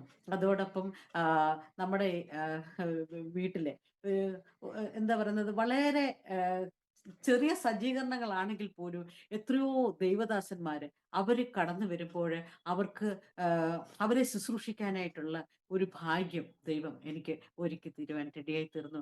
അവരുടെയൊക്കെ പ്രാർത്ഥന, അവരുടെയൊക്കെ അനുഗ്രഹം ഞങ്ങളുടെ ജീവിതത്തില് വളരെ ആഹ്, ആഹ്, അനുഗ്രഹമായിട്ട് ഞങ്ങളുടെ ശുശ്രൂഷയിലെ പിൽക്കാലത്ത് അത് ഏറ്റവും അനുഗ്രഹമായി തീർന്നു. പിന്നെ എൻ്റെ രണ്ടാമത്തെ കുഞ്ഞുങ്ങള് ജനിക്കുന്ന സമയത്ത് എനിക്ക് 2 കുഞ്ഞുങ്ങളും ഇരട്ട കുഞ്ഞുങ്ങളാണെന്ന് നമ്മളെ അൾട്രാസൗണ്ടിൽ മനസ്സിലാക്കുവാനായിട്ട് ഇടയായി തീർന്നു. പക്ഷേ അതിനുശേഷം എനിക്ക് വളരെ ബുദ്ധിമുട്ട് ഉണ്ടാകുവാനായിട്ട് ഇടയായി. കാരണം 2 കുഞ്ഞുങ്ങള്. അപ്പൊ ഡോക്ടർ പറഞ്ഞു ഭക്ഷണം ഒന്നും കഴിക്കാൻ പറ്റത്തില്ല. കാരണം എന്താ പറയുന്നത്, ഈ കുഞ്ഞുങ്ങള് ആദ്യത്തെ കുഞ്ഞിന്റെ സിസേറിയൻ ആയിരുന്നത് കൊണ്ട് സ്റ്റിച്ചസ് ഒക്കെ വളരെ അത് വലിയുവാനായിട്ട് ഇടയായി തീർന്നിട്ടും, അതുകൊണ്ട് ഈ 2 കുഞ്ഞുങ്ങളും ഭയങ്കരമായിട്ട് വളരുകയാണല്ലോ, അതുകൊണ്ട് ഭക്ഷണമൊന്നും കഴിക്കരുതെന്ന്. പക്ഷേ ഇത് എന്താ പറയേണ്ടത് എനിക്കറിയത്തില്ല. എനിക്ക് കഴിക്കാനായിട്ട് പറ്റത്തില്ല. അതൊരു ഇത്. ഒരു മുറി ചപ്പാത്തി കഴിച്ച ഉടനെ വയറ് നിറയും. അതുപോലെ തന്നെ നമുക്ക് പാലോ അങ്ങനെയുള്ള കാര്യങ്ങളൊന്നും ന്യൂട്രീഷൻ, അതായത് പോഷകാഹാരങ്ങള് നമ്മൾ കഴിച്ചെങ്കിൽ മാത്രമേ, ഒരു മാതാവ് കഴിച്ചെങ്കിൽ മാത്രമേ ആ കുഞ്ഞുങ്ങൾക്ക്, ഗർഭസ്ഥ കുഞ്ഞുങ്ങൾക്ക് അതിൽ നിന്നുള്ള പോഷകാഹാരങ്ങൾ അവർക്കത് ലഭിക്കത്തുള്ളൂ. പക്ഷെ എനിക്ക് കഴിക്കാൻ പറ്റത്തില്ല. ആ, ഈ കുഞ്ഞുങ്ങൾ വളരുകയാണ് ഡേ ബൈ ഡേ. അങ്ങനെ പക്ഷെങ്കിൽ എൻ്റെ പ്രിയപ്പെട്ടവരെ, എൻ്റെ HB ആണെങ്കിൽ 4 നിൽക്കുക. HB വേണമെങ്കിൽ അത് 12, 10 എബവ് ആയെങ്കിൽ മാത്രമേ അതൊരു നോർമൽ ആവത്തുള്ളൂ. പക്ഷെ എനിക്ക് എപ്പോഴും HB 4, അതുപോലെ തന്നെ ബ്ലഡ് കൗണ്ട് എല്ലാം ടെസ്റ്റ് ചെയ്യുമ്പോൾ കൗണ്ടുകളെല്ലാം കുറവാ. പക്ഷെ ഡോക്ടർ പറയും ഇതെന്താണ്, അന്ന് ഇതുപോലെയുള്ള സജ്ജീകരണങ്ങളില്ല. ഉള്ളിലുള്ള കുഞ്ഞുങ്ങളുടെ ഹാർട്ട് ബീറ്റ്സോ കാര്യങ്ങളോ കണ്ടുപിടിക്കാനായിട്ടുള്ള ആധുനികമായിട്ടുള്ള ടെക്നോളജി അന്ന് 23 വർഷത്തിന് മുമ്പ് അന്നില്ല. പക്ഷെങ്കില് ഈ കുഞ്ഞുങ്ങളെ ദൈവം അങ്ങ് വളർത്തുക. ഞാനൊന്നും കഴിക്കുന്നില്ല, എനിക്ക് കഴിക്കാനും പറ്റത്തില്ല, എനിക്ക് നിൽക്കാൻ പറ്റത്തില്ല, നടക്കാൻ പറ്റത്തില്ല. കാരണം ഇരട്ട കുഞ്ഞുങ്ങളല്ലേ, ഭയങ്കര അസഹ്യമായിട്ടുള്ള ഒരു അനുഭവത്തിലേക്ക് വരുവാൻ ഇടയെത്തും. ഞാൻ ഓർത്തു, കർത്താവെ, ഒരു 7 months ഒക്കെ ആകുമ്പോഴേക്കും ഈ ഡെലിവറിയുടെ ഡ്യൂ വരെ ഒന്നും പോവത്തില്ല. അങ്ങനെ നമ്മളെ ഒരു ഹോസ്പിറ്റലിലെ ഒരു ഡോക്ടർ നോക്കിയിട്ട് അവര് പറഞ്ഞു, ഞാൻ ഈ കേസ് ഏക്കത്തില്ല.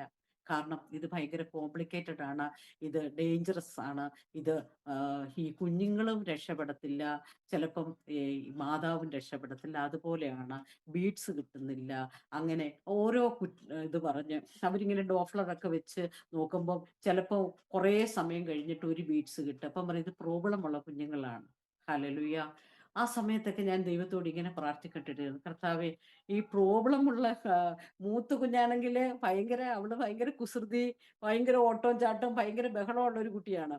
അപ്പം ഇനി ഈ രണ്ടാമത് പ്രോബ്ലം ഉള്ള കുഞ്ഞുങ്ങളും കൂടെ ആയി കഴിയുമ്പോഴേക്കും നമ്മൾ എന്തോ ചെയ്യും, എങ്ങനെയായി തീരും. അങ്ങനെ അന്നത്തെ ഇന്ന പോലുള്ള ടെക്നോളജി ഇല്ല. അപ്പം നമുക്ക് ഈ വയറ്റിനുള്ളിലെ കുഞ്ഞുങ്ങളെ കുറിച്ച് ഒന്നും അറിയത്തില്ല. അത് ജനിച്ചു കഴിഞ്ഞെങ്കിലേ നമുക്ക് അവരെ കുറിച്ച് പറയാനായിട്ട് പറ്റത്തുള്ളൂ. അങ്ങനെ ഞങ്ങളുടെ മീററ്റിലുള്ള ഞങ്ങളുടെ ചർച്ചിലെ നേഴ്സുമാർ, ഞങ്ങളുടെ ആന്റിമാര്, അതില് എൻ്റെ സൂസൻ ചേച്ചി, അവരൊക്കെ ഞങ്ങളെ ഒത്തിരി ഹെൽപ്പ് ചെയ്ത പ്രിയപ്പെട്ടവരാണ്. ഡെലിവറി കഴിഞ്ഞിട്ട് ഈ 2 കുഞ്ഞുങ്ങളും ദൈവം അതിമനോഹരമായ 2 കുഞ്ഞുങ്ങളെ ദൈവം നമ്മുടെ കയ്യിൽ തരുവാനായിട്ട് ഇടയായി തീർന്നു. ആ കുഞ്ഞുങ്ങൾ 2 പേരും വളരെ ആരോഗ്യപരമായിട്ട്, ആരോഗ്യത്തിൽ തന്നെയുള്ള 2 കുഞ്ഞുങ്ങളെ ദൈവം തന്നു. മോൻ ജനിച്ചപ്പോഴും 3.5 കിലോ, മോള് 2.5 കിലോ. ഹല്ലേലൂയ. അത്ഭുതകരമായിട്ട് ഡോക്ടർക്ക് പോലും അത്ഭുതമായി തീർന്നു. ഇത്രയും വെയിറ്റ് ഉള്ള ഈ 2 കുഞ്ഞുങ്ങളെയാണോ ഈ ഈ സിസ്റ്ററിന്റെ വയറ്റിൽ ഉണ്ടായിരുന്നതെന്ന്. ഹല്ലേലൂയ. അതിനുശേഷം ഈ കുഞ്ഞുങ്ങൾ ജനിച്ചതിന് ശേഷം നമ്മള് വളരെ സന്തോഷമായിട്ട് ഇരിക്കുമ്പഴ് ഡോക്ടറും പറഞ്ഞു കുഴപ്പമൊന്നുമില്ല. നല്ല കുഞ്ഞുങ്ങള്, ആരോഗ്യമുള്ള കുഞ്ഞുങ്ങള്. പക്ഷേ ഞാൻ ആദ്യം സാക്ഷ്യം പറഞ്ഞ നമ്മുടെ സെൽവരാജൻ അങ്കിള്, അദ്ദേഹം ഇവിടുന്ന് റിട്ടയർഡ് ആയിട്ട് പെൻഷനായി നാട്ടിലേക്ക് അവരുടെ ചെന്നൈയിലേക്ക് തിരിച്ചു പോയായിരുന്നു. അദ്ദേഹം അതിന്റെ പേപ്പർ വർക്കുകൾക്കൊക്കെ വേണ്ടി പെൻഷന്റെ കാര്യങ്ങൾക്ക് വേണ്ടി ഡൽഹിയിൽ വന്നപ്പഴ് ഞങ്ങളെ കാണാനായിട്ട് വന്നു. "ഓ പാസ്റ്ററിന് ഇരട്ട കുഞ്ഞുങ്ങളാണല്ലോ. കുഞ്ഞുങ്ങളെ കാണാനായിട്ട് ഞങ്ങൾക്ക് വളരെ ആഗ്രഹമുണ്ട്" എന്ന് പറഞ്ഞ് അദ്ദേഹം നമ്മുടെ വീട്ടിൽ വന്നു. വീട്ടിൽ വന്നിട്ട് വന്നതിന് ശേഷം മോനെ അദ്ദേഹം ഇങ്ങനെ കയ്യിലെടുത്ത് വെച്ചുകൊണ്ടിരിക്കുക. അദ്ദേഹം ഒന്നും മിണ്ടുന്നില്ല. ആ, അങ്ങനെ ആയി കഴിഞ്ഞപ്പോഴേക്കും മോൻ ഈ അങ്കിള് പറഞ്ഞു, സിസ്റ്ററെ, രണ്ട് ഇരട്ട കുഞ്ഞുങ്ങളാണ്. പക്ഷേ ഈ മോനെ കുറിച്ച് ഒന്ന് ശ്രദ്ധിച്ചേ, മോന് പ്രോബ്ലം ഉണ്ടല്ലോ എന്ന് പറഞ്ഞു. അപ്പൊ ഞാൻ ചോദിച്ചു, മോൻ എന്താ പ്രോബ്ലം? എനിക്കൊന്നും അറിയത്തില്ലല്ലോ അങ്കിളെ, അപ്പം 3 മാസം ആകുന്നതേ ഉള്ളൂ. അപ്പം പറഞ്ഞു, ദേ ഈ കുഞ്ഞിന് ഇങ്ങനെ പ്രശ്നമുണ്ട്, അങ്ങനെ പ്രശ്നമുണ്ടോ. അങ്കിള് കുറേ എനിക്ക് എന്താ പറയുന്നത്, അംഗീകരിക്കാൻ പറ്റാത്ത രീതിയിൽ, വിശ്വസിക്കാൻ പറ്റാത്ത രീതിയിൽ അങ്കിൾ ഓരോ കാര്യങ്ങളും പറയുമ്പോൾ ഞാൻ നോക്കുമ്പോൾ ശരിയാ. ഞാൻ നോക്കുമ്പോൾ അവന്റെ കൈകള് ഒരു പോലെ ഇരിക്കുന്നു, കാലുകൾ വല്ലാതെ ഇരിക്കുന്നു. സിസ്റ്റർ ഇതൊന്നും ശ്രദ്ധിക്കുന്നില്ലായിരുന്നോ എന്ന് ചോദിച്ചു. നമ്മളുണ്ടല്ലോ അങ്കിളെ. അതിന് ഇല്ല സിസ്റ്ററെ, നിങ്ങളുടെ ഈ രണ്ട് കുഞ്ഞിലെ മോൾ ആക്റ്റീവാണ്, മോന് ചലനം ഒക്കെ കുറവായിരിക്കും, ഇവന്റെ പ്രോസസ്സുകളെല്ലാം വളരെ ഇതായിരിക്കും എന്ന് പറഞ്ഞിട്ടിടയായി തീർന്നു. ഹല്ലേലൂയ. ആ സമയം ഒരു ഷോക്ക് പോലെ ഞങ്ങൾ ഫുഡെല്ലാം ഉണ്ടാക്കി വെച്ചിട്ട് പ്രാർത്ഥിക്കാനായിട്ട് ഇരിക്കാനായിട്ടിടയായി തീർന്നു. പക്ഷേ എനിക്ക് എന്താണെന്നറിയത്തില്ല, ഭയങ്കരമായിട്ട് സങ്കടം, വിഷമമൊക്കെ വന്നിട്ട് ഞാൻ കരയുകയാണ്. എൻ്റെ നാവിലേക്ക് ദൈവം അപ്പോൾ ഓരോ സന്ദർഭത്തിലും ദൈവം ഇങ്ങനെ പാട്ടുകൾ തരും, വചനങ്ങൾ തരും. അത് എനിക്ക് ധൈര്യവും ഉറപ്പുമാണ്. അന്ന് ഞാൻ പാടിയൊരു പാട്ടാണ്, ശാപങ്ങൾ തകർന്നിടും യേശുവിന്റെ നാമത്തിൽ, ഭൂതങ്ങൾ വിട്ട് ഓടിയിടും യേശു നാമത്തിൽ. ഈ പാട്ട് പാടി അന്യഭാഷയിൽ ആരാധിക്കുവാനായിട്ട് തുടങ്ങി. ആ അങ്കിളും ഞങ്ങളോട് ചേർന്ന് ആരാധിക്കുവാനായിട്ട് തീർന്നു. അന്ന് ഞാൻ ദേവദാസിനോട് പറഞ്ഞു, 7 ദിവസം എൻ്റെ കുഞ്ഞിന് വേണ്ടി ഞാൻ ഉപവസിക്കുകയാണ്. 7ാമത്തെ ദിവസം അവനിൽ എന്തെങ്കിലും. അപ്പോഴാണ് നമ്മൾ ശ്രദ്ധിക്കുന്നത്, 3 മാസത്തിന് ആയപ്പോഴേക്കും മോള് എല്ലാ പ്രോസസ്സും, അവൾ കവന്ന് വീണു, അവള് വലിയാൻ തുടങ്ങി. പക്ഷെ മോന് കിടക്കുന്ന കിടപ്പിൽ അതേപോലെ കിടക്കത്തേ ഉള്ളൂ. അങ്കിള് പറഞ്ഞു കഴിഞ്ഞപ്പോഴാണ് ഞങ്ങളും ഈ കാര്യങ്ങൾ ശ്രദ്ധിക്കുന്നത്. പിന്നെ അതിനുശേഷം ഈ 7 ദിവസം ഞാൻ ഉപവസിക്കാൻ റെഡിയായി തീർന്നു. അന്ന് എൻ്റെ ഉപവാസത്തിന്റെ 3ാമത്തെ ദിവസം, ബുധനാഴ്ച ദിവസം രാവിലെ പാസ്റ്റർ ഓടി വന്നിട്ട് എന്നോട് പറഞ്ഞു, മോൻ നോക്കിക്കേ, അവൻ കമന്ന് വീണു എന്ന് പറഞ്ഞു. ഞാന് അത്ഭുതത്തോടുകൂടി ഞാനോർത്ത് ഇനി എന്നെ സന്തോഷിപ്പിക്കാനായിട്ട് പാസ്റ്റർ കുഞ്ഞിനെ കമത്തി ഇട്ടതായിരിക്കാം എന്ന് വിചാരിച്ചു. അപ്പൊ പറഞ്ഞു, അല്ല, അവൻ തന്നെ കമന്ന് വീണതാണ്. കമന്ന് വീണിട്ട് അവൻ അത്, പക്ഷേ പിന്നീട് അവൻ അനങ്ങിയിട്ടില്ല. പിന്നെയാണ് ഞങ്ങൾക്ക് മനസ്സിലായത്. അങ്ങനെ ഞാൻ മാനേജ് ചെയ്യാനായിട്ട് ഒരു സഹോദരിയെ ഏർപ്പെടുത്തി. പക്ഷെ ആ സഹോദരി വന്നില്ല. പിന്നെ ഞാൻ തന്നെ ഇപ്പം ദൈവം എന്നോട് പറഞ്ഞു, നിൻ ദൈവം നിനക്ക് അധികാരം തന്നിട്ടുണ്ടല്ലോ, ആ അധികാരത്തെ പുറത്തെടുക്കുക എന്ന് പറഞ്ഞു. ഞാൻ ഒരു കട്ടോരി എടുത്ത് അതിലേക്ക് എണ്ണ പകർന്നിട്ട് ആ എണ്ണ പ്രാർത്ഥിച്ച് അവന്റെ തലയില്, അവന്റെ ദേഹത്ത് എല്ലാം പുരട്ടുവാൻ റെഡിയായി തീർന്നു. പിന്നീടാണ് ഞാൻ ശ്രദ്ധിക്കുന്നത്, ഈ കുഞ്ഞ് സംസാരിക്കുന്നില്ലായിരുന്നു. മറ്റേ കുഞ്ഞ് കരയൊക്കെ ചെയ്യുമ്പോൾ അവൻ കരയുന്നെങ്കിലും അവന്റെ ശബ്ദം പുറത്തോട്ട് വരത്തില്ല. ഹല്ലേലൂയ. ഞാന് എണ്ണ പ്രാർത്ഥിച്ച് അവന്റെ നാക്കയിൽ പുരട്ടുവാൻ റെഡിയായി തീർന്നു. കർത്താവേ, ഇവൻ നിന്റെ നാമത്തിന് വേണ്ടി, നിന്റെ വചനം പറയുന്ന, നിന്റെ വചനം ഘോഷിക്കുന്ന ഒരു സുവിശേഷകനാകണം. ഹല്ലേലൂയ. ഇവന്റെ അധരങ്ങളിൽ നിന്ന് നിന്നെ സ്തുതിക്കുന്ന പാട്ടുകൾ അവൻ പാടണം. ഹല്ലേലൂയ. ആ ദൈവം അത് എന്റെ പ്രാർത്ഥന ദൈവം കുറിച്ചിട്ടു. ഹല്ലേലൂയ. അവന്റെ അധരങ്ങളെ ദൈവം തുറന്നു. അവൻ ആദ്യം അമ്മ വെച്ച് കഴിഞ്ഞതിന് ശേഷം അവൻ അമ്മ പറഞ്ഞു. ഹല്ലേലൂയ. പക്ഷെ പിന്നീട് അവന്റെ പ്രോസസ്സുകളെല്ലാം ഗ്രാജുവലി ആയിരുന്നു. പിന്നെ ഞങ്ങൾ ഫരീദാബാദിലേക്ക് പോകാൻ റെഡിയായി തീർന്നു. മീററ്റിൽ നിന്ന് അവിടെ ചെന്ന് കഴിഞ്ഞപ്പോഴും അവനിൽ ഒരു പ്രോസസ് ഇല്ല. ഹല്ലേലൂയ. ഏകദേശം 2.25 വയസ്സ് വരെ ഞാൻ അവനെ ഇങ്ങനെ എടുത്തോണ്ടാണ് നടക്കുന്നത്. പക്ഷെ എനിക്കതൊരു ഒരു കൊച്ചു കുഞ്ഞല്ലേ. ഇപ്പം എൻ്റെ മോളെ വന്ന് അമ്മ വന്ന് ഇരട്ട കുഞ്ഞിലെ മോളെ നാട്ടിലേക്ക് കൊണ്ടുപോയി, ഇവനെ ശ്രദ്ധിക്കൂ എന്ന് പറഞ്ഞിട്ട്. പക്ഷെ ഇവനിലൊരു പ്രോസസ് ഇല്ല. 2.25 വയസ്സാകുമ്പോഴും കുഞ്ഞിപ്പം ചർച്ചിൽ ഒരു ആന്റി എന്നോട് പറയും, മോനെ എന്തിനാ എപ്പോഴും എടുത്തോണ്ട് നടക്കുന്നത്, സിസ്റ്റർ താഴെ നിർത്ത്. പക്ഷെ അവരോട് നമുക്ക് പറയാൻ പറ്റത്തില്ല മോന് പ്രോബ്ലം ഉണ്ടെന്ന്. കാരണം ഞങ്ങളുടെ കാര്യങ്ങൾ നമ്മൾക്ക് വേറൊരാളോട് പറയുന്നത് നമ്മൾക്ക് അത് പാസ്റ്ററിന് അത് ഭയങ്കര മസ്റ്റായിട്ടുള്ള കാര്യമാണ്. നമ്മുടെ കാര്യങ്ങൾ ഷെയർ ചെയ്ത് നമ്മൾ പ്രാർത്ഥിക്കുക, നമ്മൾ അതിൽ വിടുതലെടുക്കുക. നമ്മളാണ് ശുശ്രൂഷകര്. ഹല്ലേലൂയ. അങ്ങനെ ഒരു ഡോക്ടറിന്റെ സഹായമില്ലാതെ, ഒരു ഒരു ആരുടെയും സഹായം ഞങ്ങളുടെ പ്രാർത്ഥനയിൽ കൂടെ തന്നെ ഞങ്ങളുടെ കുഞ്ഞ് ഹല്ലേലൂയ അവനെ ചെറുതായിട്ടൊക്കെ അവനിങ്ങനെ നടക്കും, ഈ ചരിയും ഇരിക്കും, അത്രയൊക്കെ ഉള്ളൂ. പക്ഷെ ഒരു ദിവസം നമ്മുടെ കൈകൊണ്ട് തന്നെ, അതായത് അവനിൽ എന്ത് പ്രോസസ്സ് നടക്കണം അത് ഞങ്ങൾ കൂടെ തന്നെ ദൈവം ചെയ്യുവാൻ ഇടയായി തീർന്നു. നമ്മുടെ ഒരു ചർച്ചില് പാഴ്സണേജ് വീട്, ഇത് പാഴ്സണേജ് തൊട്ടപ്പുറത്ത് അതിന്റെ ഇടയ്ക്കൂട്ട് താഴോട്ട് സ്റ്റെപ്പാണ്. അത് 2 പ്ലോട്ട് ചേർത്ത് പണിഞ്ഞിരിക്കുകയാണ്. അപ്പം ഉച്ച കഴിഞ്ഞിട്ട് ഗസ്റ്റ് ഉണ്ട്. അപ്പൊ ഗസ്റ്റ് വരുന്നത് കൊണ്ട് പാസ്റ്റർ ചർച്ചെല്ലാം അറേഞ്ച് ചെയ്ത് വെച്ചു. പാസ്റ്റർ വന്ന് ഇപ്പോൾ ഈ കുഞ്ഞ് ഇവന് വർത്തമാനം പറയത്തില്ലല്ലോ, ഇവനിങ്ങനെ ഇങ്ങനെ നിരങ്ങി വന്ന് പാസ്റ്ററിന്റെ കാലയില്, പാസ്റ്റർ കണ്ടില്ല, തിരിഞ്ഞിരിക്കുമ്പോഴേക്കും അവൻ ഒറ്റ ഫ്രാക്ഷൻ ഓഫ് സെക്കൻഡ് എന്ന് പറയാം, അവൻ സ്ലിപ്പായി ആ സ്റ്റെപ്പ് വഴി അവൻ അടിച്ചടിച്ചടിച്ചടിച്ച് താഴേക്ക് പോവുകയാണ്. അപ്പം ഞാൻ നോക്കി നിൽക്കുന്നു, എനിക്ക് കുഞ്ഞിനെ പിടിക്കാൻ പറ്റത്തില്ല.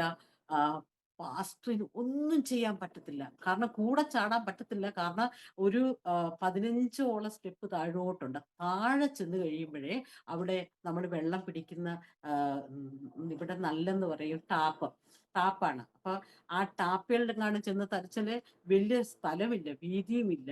ഈ കുഞ്ഞ് അടിച്ചടിച്ച് ഞങ്ങളുടെ കണ്ണു മുമ്പില്, അതായത് മോനിങ്ങനെ തലയടിക്കുന്ന കാലടിക്കുന്ന അടിച്ചടിച്ചടിച്ചടിച്ച് താഴേക്ക് ഉരുണ്ടു പോവുകയാണ്.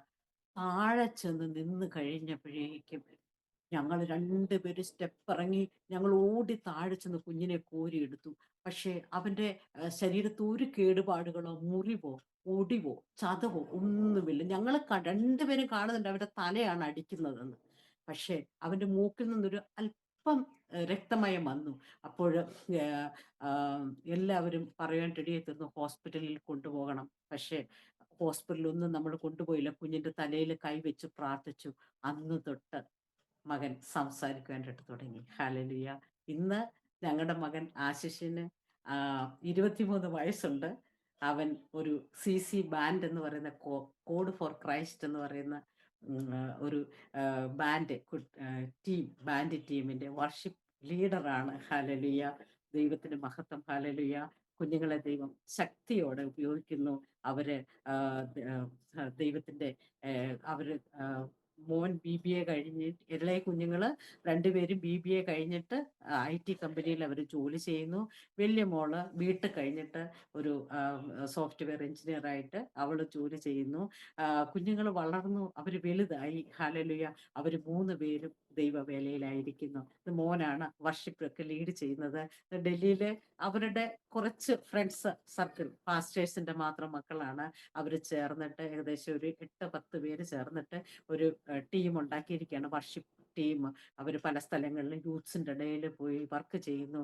അവന് ചർച്ചില് ഇപ്പോൾ അവന് ആരാധിക്കാനായിട്ട് നിന്ന് കഴിഞ്ഞാൽ ഒരു പ്രത്യേക അനോയിൻമെന്റ് ദൈവം അവന് നൽകിയിട്ടുണ്ട്. എല്ലാവർക്കും അത് വളരെ അനുഗ്രഹമാണ് അവന്റെ പാട്ട്. ഞാൻ പറഞ്ഞതിന്റെ സാരം. ഹല്ലേലൂയ. ദൈവം തൊട്ട് കഴിഞ്ഞാല്, ദൈവം നടത്തി കഴിഞ്ഞാല്, ഹല്ലേലൂയ, അത് ദൈവത്തിനൊരു പർട്ടിക്കുലർ ഉദ്ദേശം നമ്മളെ കുറിച്ചുണ്ടെങ്കിൽ ആ പദ്ധതി ദൈവം നടപ്പാക്കുന്നതോടം വരെ ചില ശോധനകൾ കൂടി ദൈവം നമ്മളെ കടത്തിവിടും. ഹല്ലേലൂയ. ദൈവത്തിന്റെ നാമം മഹത്വമായി തീരട്ടെ. ഹല്ലേലൂയ. നമ്മള് ഈ ദ്വാരക എന്ന് പറയുന്ന സ്ഥലത്തിലാണ് പ്രവർത്തിക്കുന്നത്. ഇവിടെ നമ്മൾ ആയിട്ട് ഏകദേശം 20 വർഷമായി നമ്മൾ ഇവിടെ വർക്ക് ചെയ്യുന്നു. പ്രിയപ്പെട്ട എൻ്റെ എന്താ പറയുന്നത്, പ്രേക്ഷകരോട് എനിക്ക് പറയാനായിട്ടുള്ളത്, ദൈവവേല എന്ന് പറയുമ്പോൾ നമ്മൾ വിചാരിക്കുന്നത് പോലെയല്ല. ദൈവം നമ്മളെ ദൈവത്തിന്റെ വേലയിലേക്ക്, ദൈവത്തിന് നമ്മളെ ആക്കിക്കൊണ്ടുവരണമെങ്കിൽ അനേക അനുഭവങ്ങൾ കൂടെ ദൈവം നമ്മളെ കടത്തിവിടും. ഹല്ലേലൂയ. ആ അനുഭവങ്ങളൊക്കെ നമ്മൾ ഓർക്കും, കർത്താവേ എന്തിനു വേണ്ടിയാണ് ഈ ശോധന, എന്തിനു വേണ്ടിയാണ് ഈ പരീക്ഷകളെന്ന് നമ്മൾ ദൈവത്തോട് ചോദിക്കും. പക്ഷേ ദൈവം ചില സമയത്തൊക്കെ ദൈവം നമ്മളോട് മിണ്ടാതെ ഇരിക്കും. അങ്ങനെ ഞങ്ങളോട് മിണ്ടാതെ ഇരുന്ന സൈലന്റ് പീരീഡുകളുണ്ട്. ആ സമയത്തൊക്കെ ദൈവത്തോട് ചേർന്നിരുന്ന് എപ്പോഴും 21, 40, അതിൽ കുറഞ്ഞ എനിക്ക് ഒരു നമ്പർ, അതായത് 7-3 എന്നൊക്കെ പറയുന്ന ഫാസ്റ്റിങ്ങിന്റെ ഡേയ്സ് എന്ന് പറയുന്നത് അതെനിക്കൊരു കുറവ് പോലാണ് തോന്നുന്നത്. കാരണം നമുക്ക് ദൈവത്തോട് കൂടെ അത് ശുശ്രൂഷകരോടുള്ള എന്നെ കേൾക്കുന്ന എൻ്റെ ആ, ആ, ആ, ശുശ്രൂഷകരായിരിക്കുന്ന പ്രേക്ഷകരോടുള്ള എൻ്റെ ഒരു ആ, ഓ, ആ, എൻ്റെ എൻ്റെ ഒരു അനുഭവമാണ്. നമ്മൾ ശുശ്രൂഷയിൽ പിടിച്ചു നിൽക്കണമെന്നുണ്ടെങ്കിൽ നമുക്ക് ദൈവമായിട്ടൊരു അഭേദ്യമായിട്ടുള്ളൊരു ബന്ധമുണ്ടായിരിക്കണം. ആ ബന്ധത്തിൽ നമ്മൾ ഉറച്ചു നിൽക്കുമ്പോൾ ദൈവം നമ്മളോട് അനേക ദർശനങ്ങൾ ദൈവം നമുക്ക് തരും. ദൈവം നമ്മളോട് സംസാരിക്കും. ദൈവം നമ്മളോട് ഭാവി കാര്യങ്ങളെക്കുറിച്ച് ദൈവം നമ്മളോട് ഇപ്പം എൻ്റെ ആ, ആ, മൂത്ത മോള് ബിടെക്കിന് പഠിക്കുമ്പോൾ കൊറോണ സ്റ്റാർട്ട് ചെയ്തു. ആ സമയത്ത് അവളുടെ ഫീസ് 79,000, അതാണ് അവളുടെ ഒരു സെമസ്റ്റർ ഫീസ്. പാസ്റ്ററിന്റെ മകൾ എന്ന നിലയ്ക്ക് അവൾക്ക് അവിടെ ഫീസിന്റെ കൺസെഷൻ ലഭിക്കാൻ ഇടയായി തീർന്നു. പക്ഷേ ആ ഒരു എമൗണ്ടും കൊടുക്കുവാനായിട്ട് നമ്മുടെ കയ്യിലില്ല. കൊറോണ അല്ലേ, അങ്ങനെ നമ്മൾ ലോൺ ഇല്ല. അങ്ങനെ ഒരു സാഹചര്യത്തിൽ ഞാനിങ്ങനെ 40 ദിവസം മോൾക്ക് എക്സാം എഴുതണം. അങ്ങനെ മോള് പറഞ്ഞു എക്സാം എഴുതിയെങ്കിൽ മാത്രമേ അവൾക്ക് ഹാൾ ടിക്കറ്റ് കിട്ടത്തുള്ളൂ. അങ്ങനെ വിഷമിച്ച് നമ്മൾ വളരെ പ്രയാസത്തോടെ ഇരിക്കുമ്പോൾ ഞാൻ 40 ദിവസം അങ്ങനെ എന്തെങ്കിലും നമുക്ക് പർട്ടിക്കുലർ ആവശ്യങ്ങൾ വിഷയങ്ങളുണ്ടെങ്കിൽ ദൈവത്തിന്റെ സന്നിധിയിൽ ഞാൻ ഫാസ്റ്റിങ്ങിൽ ഇരിക്കാനായിട്ട് ഇടയായിത്തീരും. അങ്ങനെ ഞാൻ 40 ദിവസം ഫാസ്റ്റിങ്ങിൽ ഇരുന്നു. 40ാമത്തെ ദിവസം എൻ്റെ കുഞ്ഞിന്റെ ഫീസ് അടയ്ക്കാനായിട്ട് വഴിയില്ല. ഒരു മാർഗമില്ല. കൊറോണയാണ്. അങ്ങനെ ഇരിക്കുന്ന സമയത്ത് ഞാനൊരു ദർശനം കാണാനായിട്ട് ഇടയായി തീർന്നു. 40ാമത്തെ ദിവസം ഒരു ആങ്കർ, ഒരു TV ചാനലിലെ ആങ്കർ വന്നിട്ട് എന്നോട് ക്വസ്റ്റ്യൻ ചോദിക്കുകയാണ്. സിസ്റ്റർ ജിൻസി, നിന്റെ ഫാസ്റ്റിങ്ങിനെ കുറിച്ച് ഞാൻ കേട്ടു. എത്ര ദിവസങ്ങൾ നീ ഫാസ്റ്റിംഗ് എടുത്തു? 40 ദിവസം. എന്തിനു വേണ്ടിയാണ് നീ ഫാസ്റ്റിംഗ് എടുത്തത്? എൻ്റെ മോളുടെ ഫീസ് കൊടുക്കാൻ. നോ, അവരാ ആ, ആ ആങ്കർ, ആ അവതാരക ആ TV ചാനലിനെ അതെല്ലാം എടുത്തിട്ട് ക്ലോസ് എന്ന് പറഞ്ഞു. എല്ലാം അവർ ക്ലോസ് ചെയ്യും. ഞാൻ സ്വപ്നമാണ് പറയുന്നത്. ക്ലോസ് ചെയ്തിട്ട് പറയുകയാണ്, ഒരിക്കലും നിങ്ങൾ നിങ്ങളുടെ കുട്ടികളുടെ ഫീസിന് വേണ്ടിയാണോ നിങ്ങൾ പ്രാർത്ഥിക്കുന്നത്? എത്രയോ പേര്, എത്രയോ ആത്മാക്കൾ നശിച്ചു പോകുന്ന ജീവിതങ്ങൾ ഹല്ലേലൂയ ഈ ഭൂമിയിലുണ്ട്. അവർക്ക് വേണ്ടി ഒരു നേരത്ത് മുട്ടിന്മേൽ നിന്ന് കരയുവാൻ പ്രാർത്ഥിക്കുവാൻ കഴിയുന്നില്ല എങ്കിൽ പിന്നെ എന്താണ് ഈ പ്രാർത്ഥനയുടെ അർത്ഥം? അന്ന് മുതൽ ഹല്ലേലൂയ കുഞ്ഞുങ്ങളെ കുറിച്ചോ അല്ലെ ഭാവിയെക്കുറിച്ചോ അവരുടെ ഫ്യൂച്ചറിനെ കുറിച്ചോ അവരുടെ ജോലിയെക്കുറിച്ചോ ഒന്നും ഞാൻ പിന്നീട് പ്രാർത്ഥിക്കാറില്ല. ഹല്ലേലൂയ. ഫാസ്റ്റിംഗ് എടുക്കും. ഈ ലോകത്തിന് വേണ്ടി, സമാധാനത്തിന് വേണ്ടി, ശാന്തിക്ക് വേണ്ടി, മറ്റുള്ള ദേശത്തിന്റെ വിടുതലിന് വേണ്ടി മറ്റുള്ളവരുടെ വിഷയം എൻ്റെ വിഷയമായിട്ട് ഏറ്റെടുത്ത് പ്രാർത്ഥിക്കും. ഹല്ലേലൂയ. ദൈവത്തിന്റെ നാമം മഹത്വമായി തീരട്ടെ. കുഞ്ഞുങ്ങൾ 3 പേര് അവർ പഠിച്ചു കഴിഞ്ഞപ്പോൾ തന്നെ അവര് ക്യാമ്പസ് സെലക്ഷൻ ഇല്ലാത്തൊരു സാഹചര്യത്തിൽ കൊറോണ സമയത്താണ് അവര് പാസ് ഔട്ട് ആയിട്ട് ഇറങ്ങുന്നത്. ഒരു കോളേജിലും ക്യാമ്പസ് സെലക്ഷൻ ഇല്ല. പക്ഷേ ദൈവം അവർക്ക് 3 പേർക്കും IT കമ്പനിയിൽ തന്നെ ഹല്ലേലൂയ MNCയിൽ തന്നെ നല്ല പോസ്റ്റോട് കൂടി ദൈവം അവരെ മാനിക്കുവാൻ റെഡിയായിത്തീർന്നു. ഹല്ലേലൂയ. പ്രിയമുള്ളവരെ, എനിക്ക് പറയാനായിട്ടുള്ളത് ഈ നമ്മള് ദൈവവേലയ്ക്ക് വേണ്ടി ഇറങ്ങിത്തിരിക്കുമ്പോൾ നമുക്കെല്ലാം ദൈവം നമ്മൾ മടിച്ചു നിൽക്കും. കർത്താവ് എങ്ങനെയായി തീരും, എവിടെ നമുക്ക് വേണ്ടി വഴി തുറക്കും, എവിടെ നമ്മൾക്ക് വേണ്ടി വാതിൽ തുറക്കും. ഇന്ന് ഭയം എന്ന് പറയുന്നത് ആദ്യമൊക്കെ വലിയ ഭയമായിരുന്നു. ഹല്ലേലൂയ. ഭയമൊക്കെ മാറി. കാരണം ദൈവം നമ്മളോട് കൂടെ ഉണ്ടെങ്കിൽ മനുഷ്യർക്ക് നമ്മളെ ഒന്നും ചെയ്യുവാനായിട്ട് പറ്റത്തില്ല. ഹല്ലേലൂയ. നമ്മൾ ഐക്യതയോടുകൂടി സ്നേഹത്തോടുകൂടി നമ്മൾ പ്രാർത്ഥിക്കുകയാണെങ്കിൽ ആ പ്രാർത്ഥനയ്ക്ക് ദൈവം നമുക്ക് ഉത്തരം തരും. മടിച്ചു നിൽക്കേണ്ട കാര്യമില്ല. ഹല്ലേലൂയ.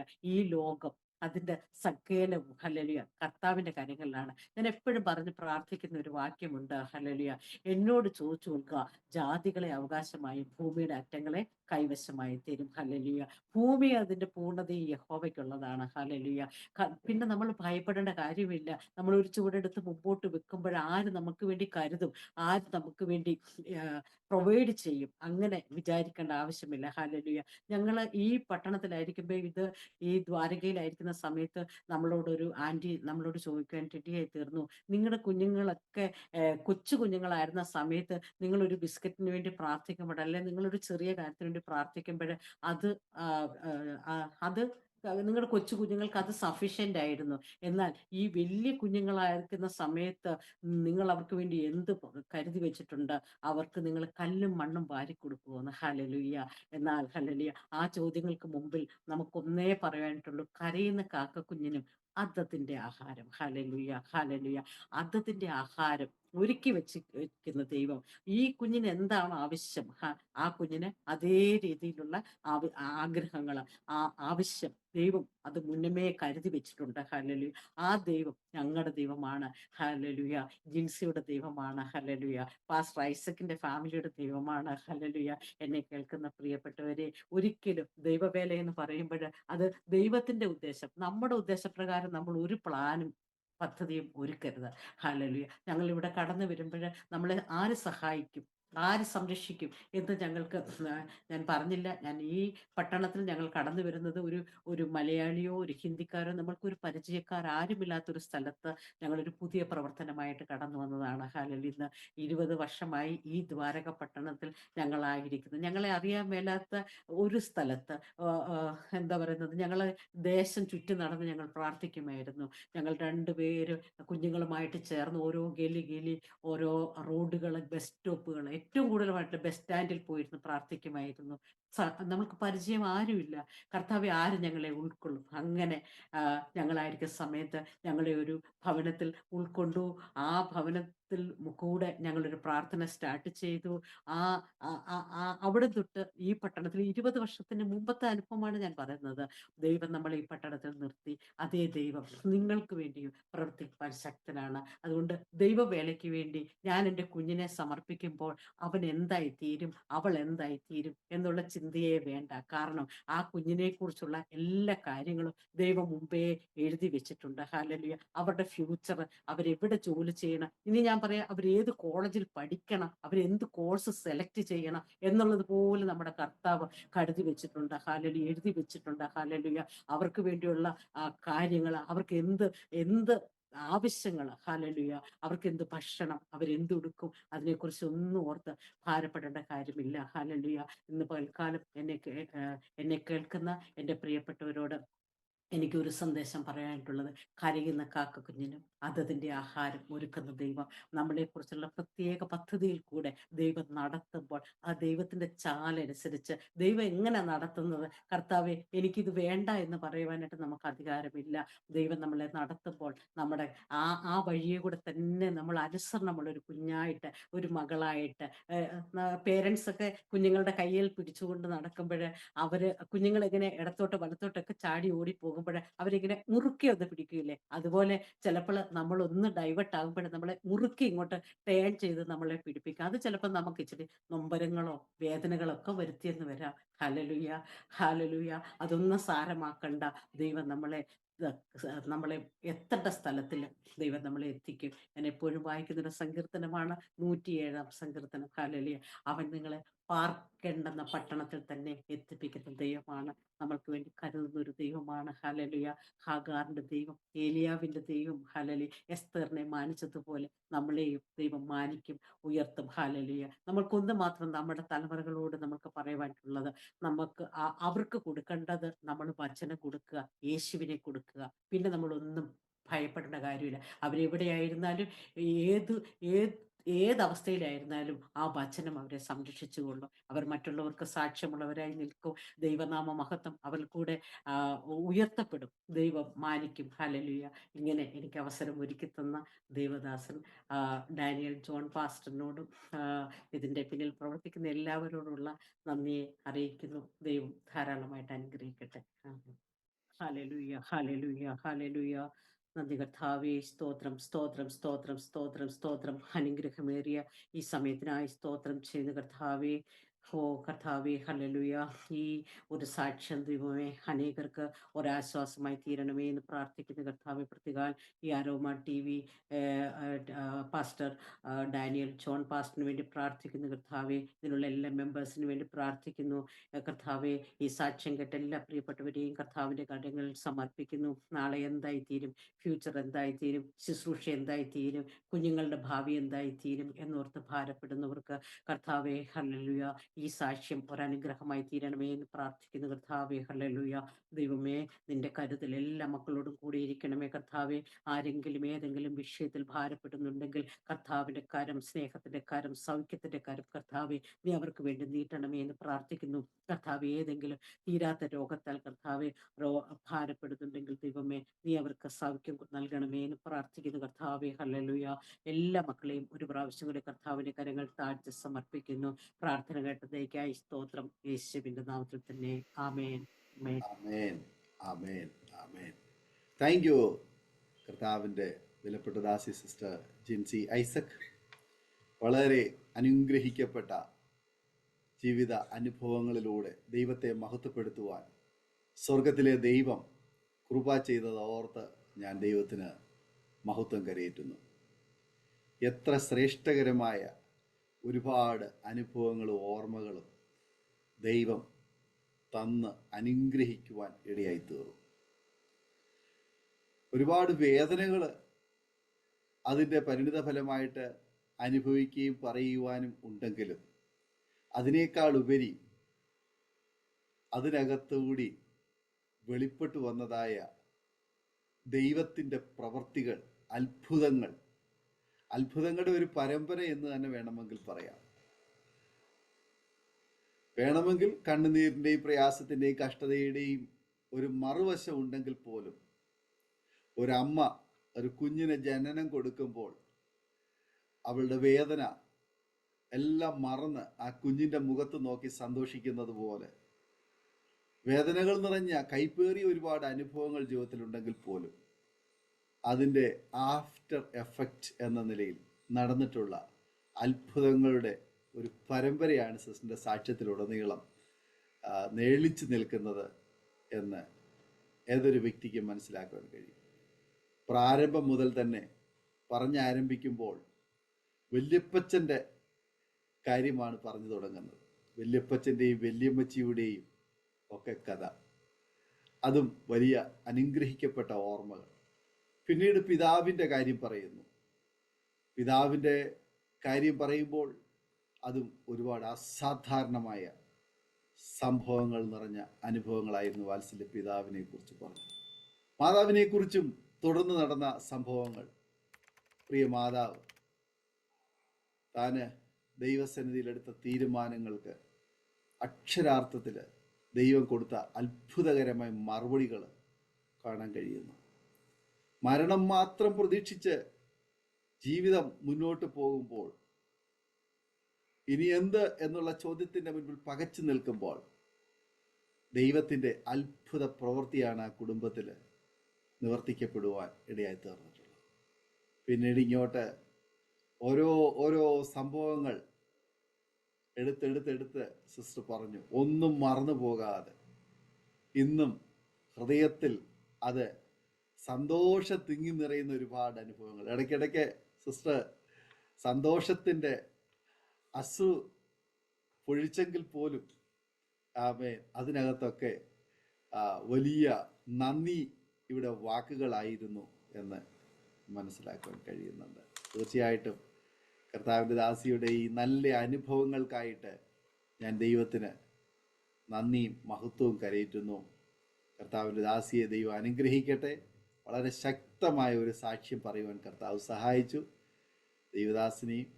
ദൈവദാസിയും കുഞ്ഞുങ്ങളെയും നിങ്ങളെ 5 പേരെയും കർത്താവിൻ്റെ വേലയ്ക്ക് വേണ്ടി ദൈവം ഇന്ന് ഉപയോഗിച്ചുകൊണ്ടിരിക്കുന്നു. ഡൽഹി ദ്വാരകയിൽ കർത്താവിന് വേണ്ടി പ്രയോജനപ്പെട്ടുകൊണ്ടിരിക്കുന്നല്ലോ. സൗഖ്യത്തോടെ, ആരോഗ്യത്തോടെ, ദീർഘായുസോടെ കർത്താവിന് വേണ്ടി ഏറെ പ്രയോജനപ്പെടുവാൻ സ്വർഗത്തിലെ ദൈവം കൃപ ചെയ്യട്ടെ. മുന്നോട്ടുള്ള എല്ലാ ഭാവി പദ്ധതികളും ദൈവനാമ മഹത്വത്തിന് മുഖാന്തരമായി തീരട്ടെ എന്ന് ഇത്തരണത്തിൽ ആശംസിക്കുന്നു, പ്രാർത്ഥിക്കുന്നു.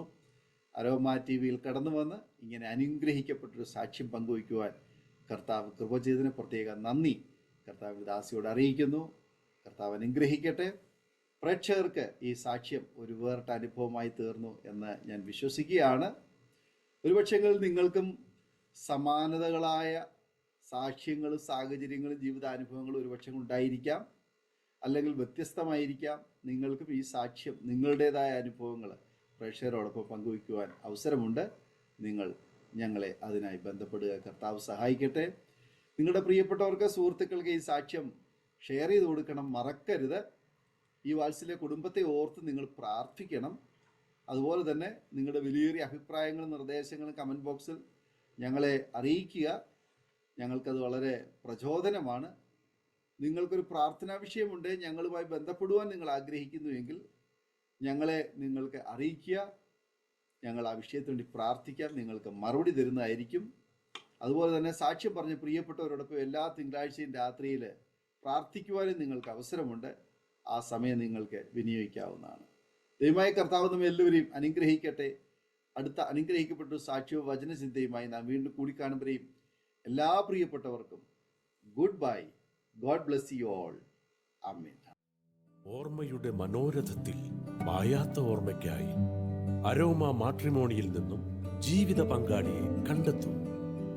നിങ്ങൾ ഒരു ക്രിസ്തീയ ജീവിത പങ്കാളിയെ അന്വേഷിക്കുകയാണോ? അതോ മക്കൾക്ക് അനുയോജ്യമായ ഒരു തക്ക തുണയ്ക്ക് വേണ്ടി പ്രാർത്ഥിക്കുന്ന വ്യക്തിയാണോ? എങ്കിൽ അരോമ മാട്രിമോണി നിങ്ങൾക്ക് വേണ്ടിയാണ്. ഇന്നു തന്നെ സൗജന്യമായി രജിസ്റ്റർ ചെയ്യൂ. അരോമ മാട്രിമോണിയുടെ പ്രത്യേകതകൾ: രജിസ്ട്രേഷൻ തികച്ചും സൗജന്യം. ലോകത്തെവിടെയുമുള്ള അനുയോജ്യമായ ക്രിസ്തീയ ജീവിത പങ്കാളിയെ തിരഞ്ഞെടുക്കാം. വിവാഹം നടക്കുന്നതുവരെ സർവീസ് ലഭിക്കുന്നു. ഏറ്റവും ചെറിയ പാക്കേജുകളും തിരഞ്ഞെടുക്കാം. അരോമ മാട്രിമോണി നിങ്ങൾക്കായി ഒരുക്കുന്നു വിവാഹം പരമാനന്ദം. Email aroma matrimony2020@gmail.com.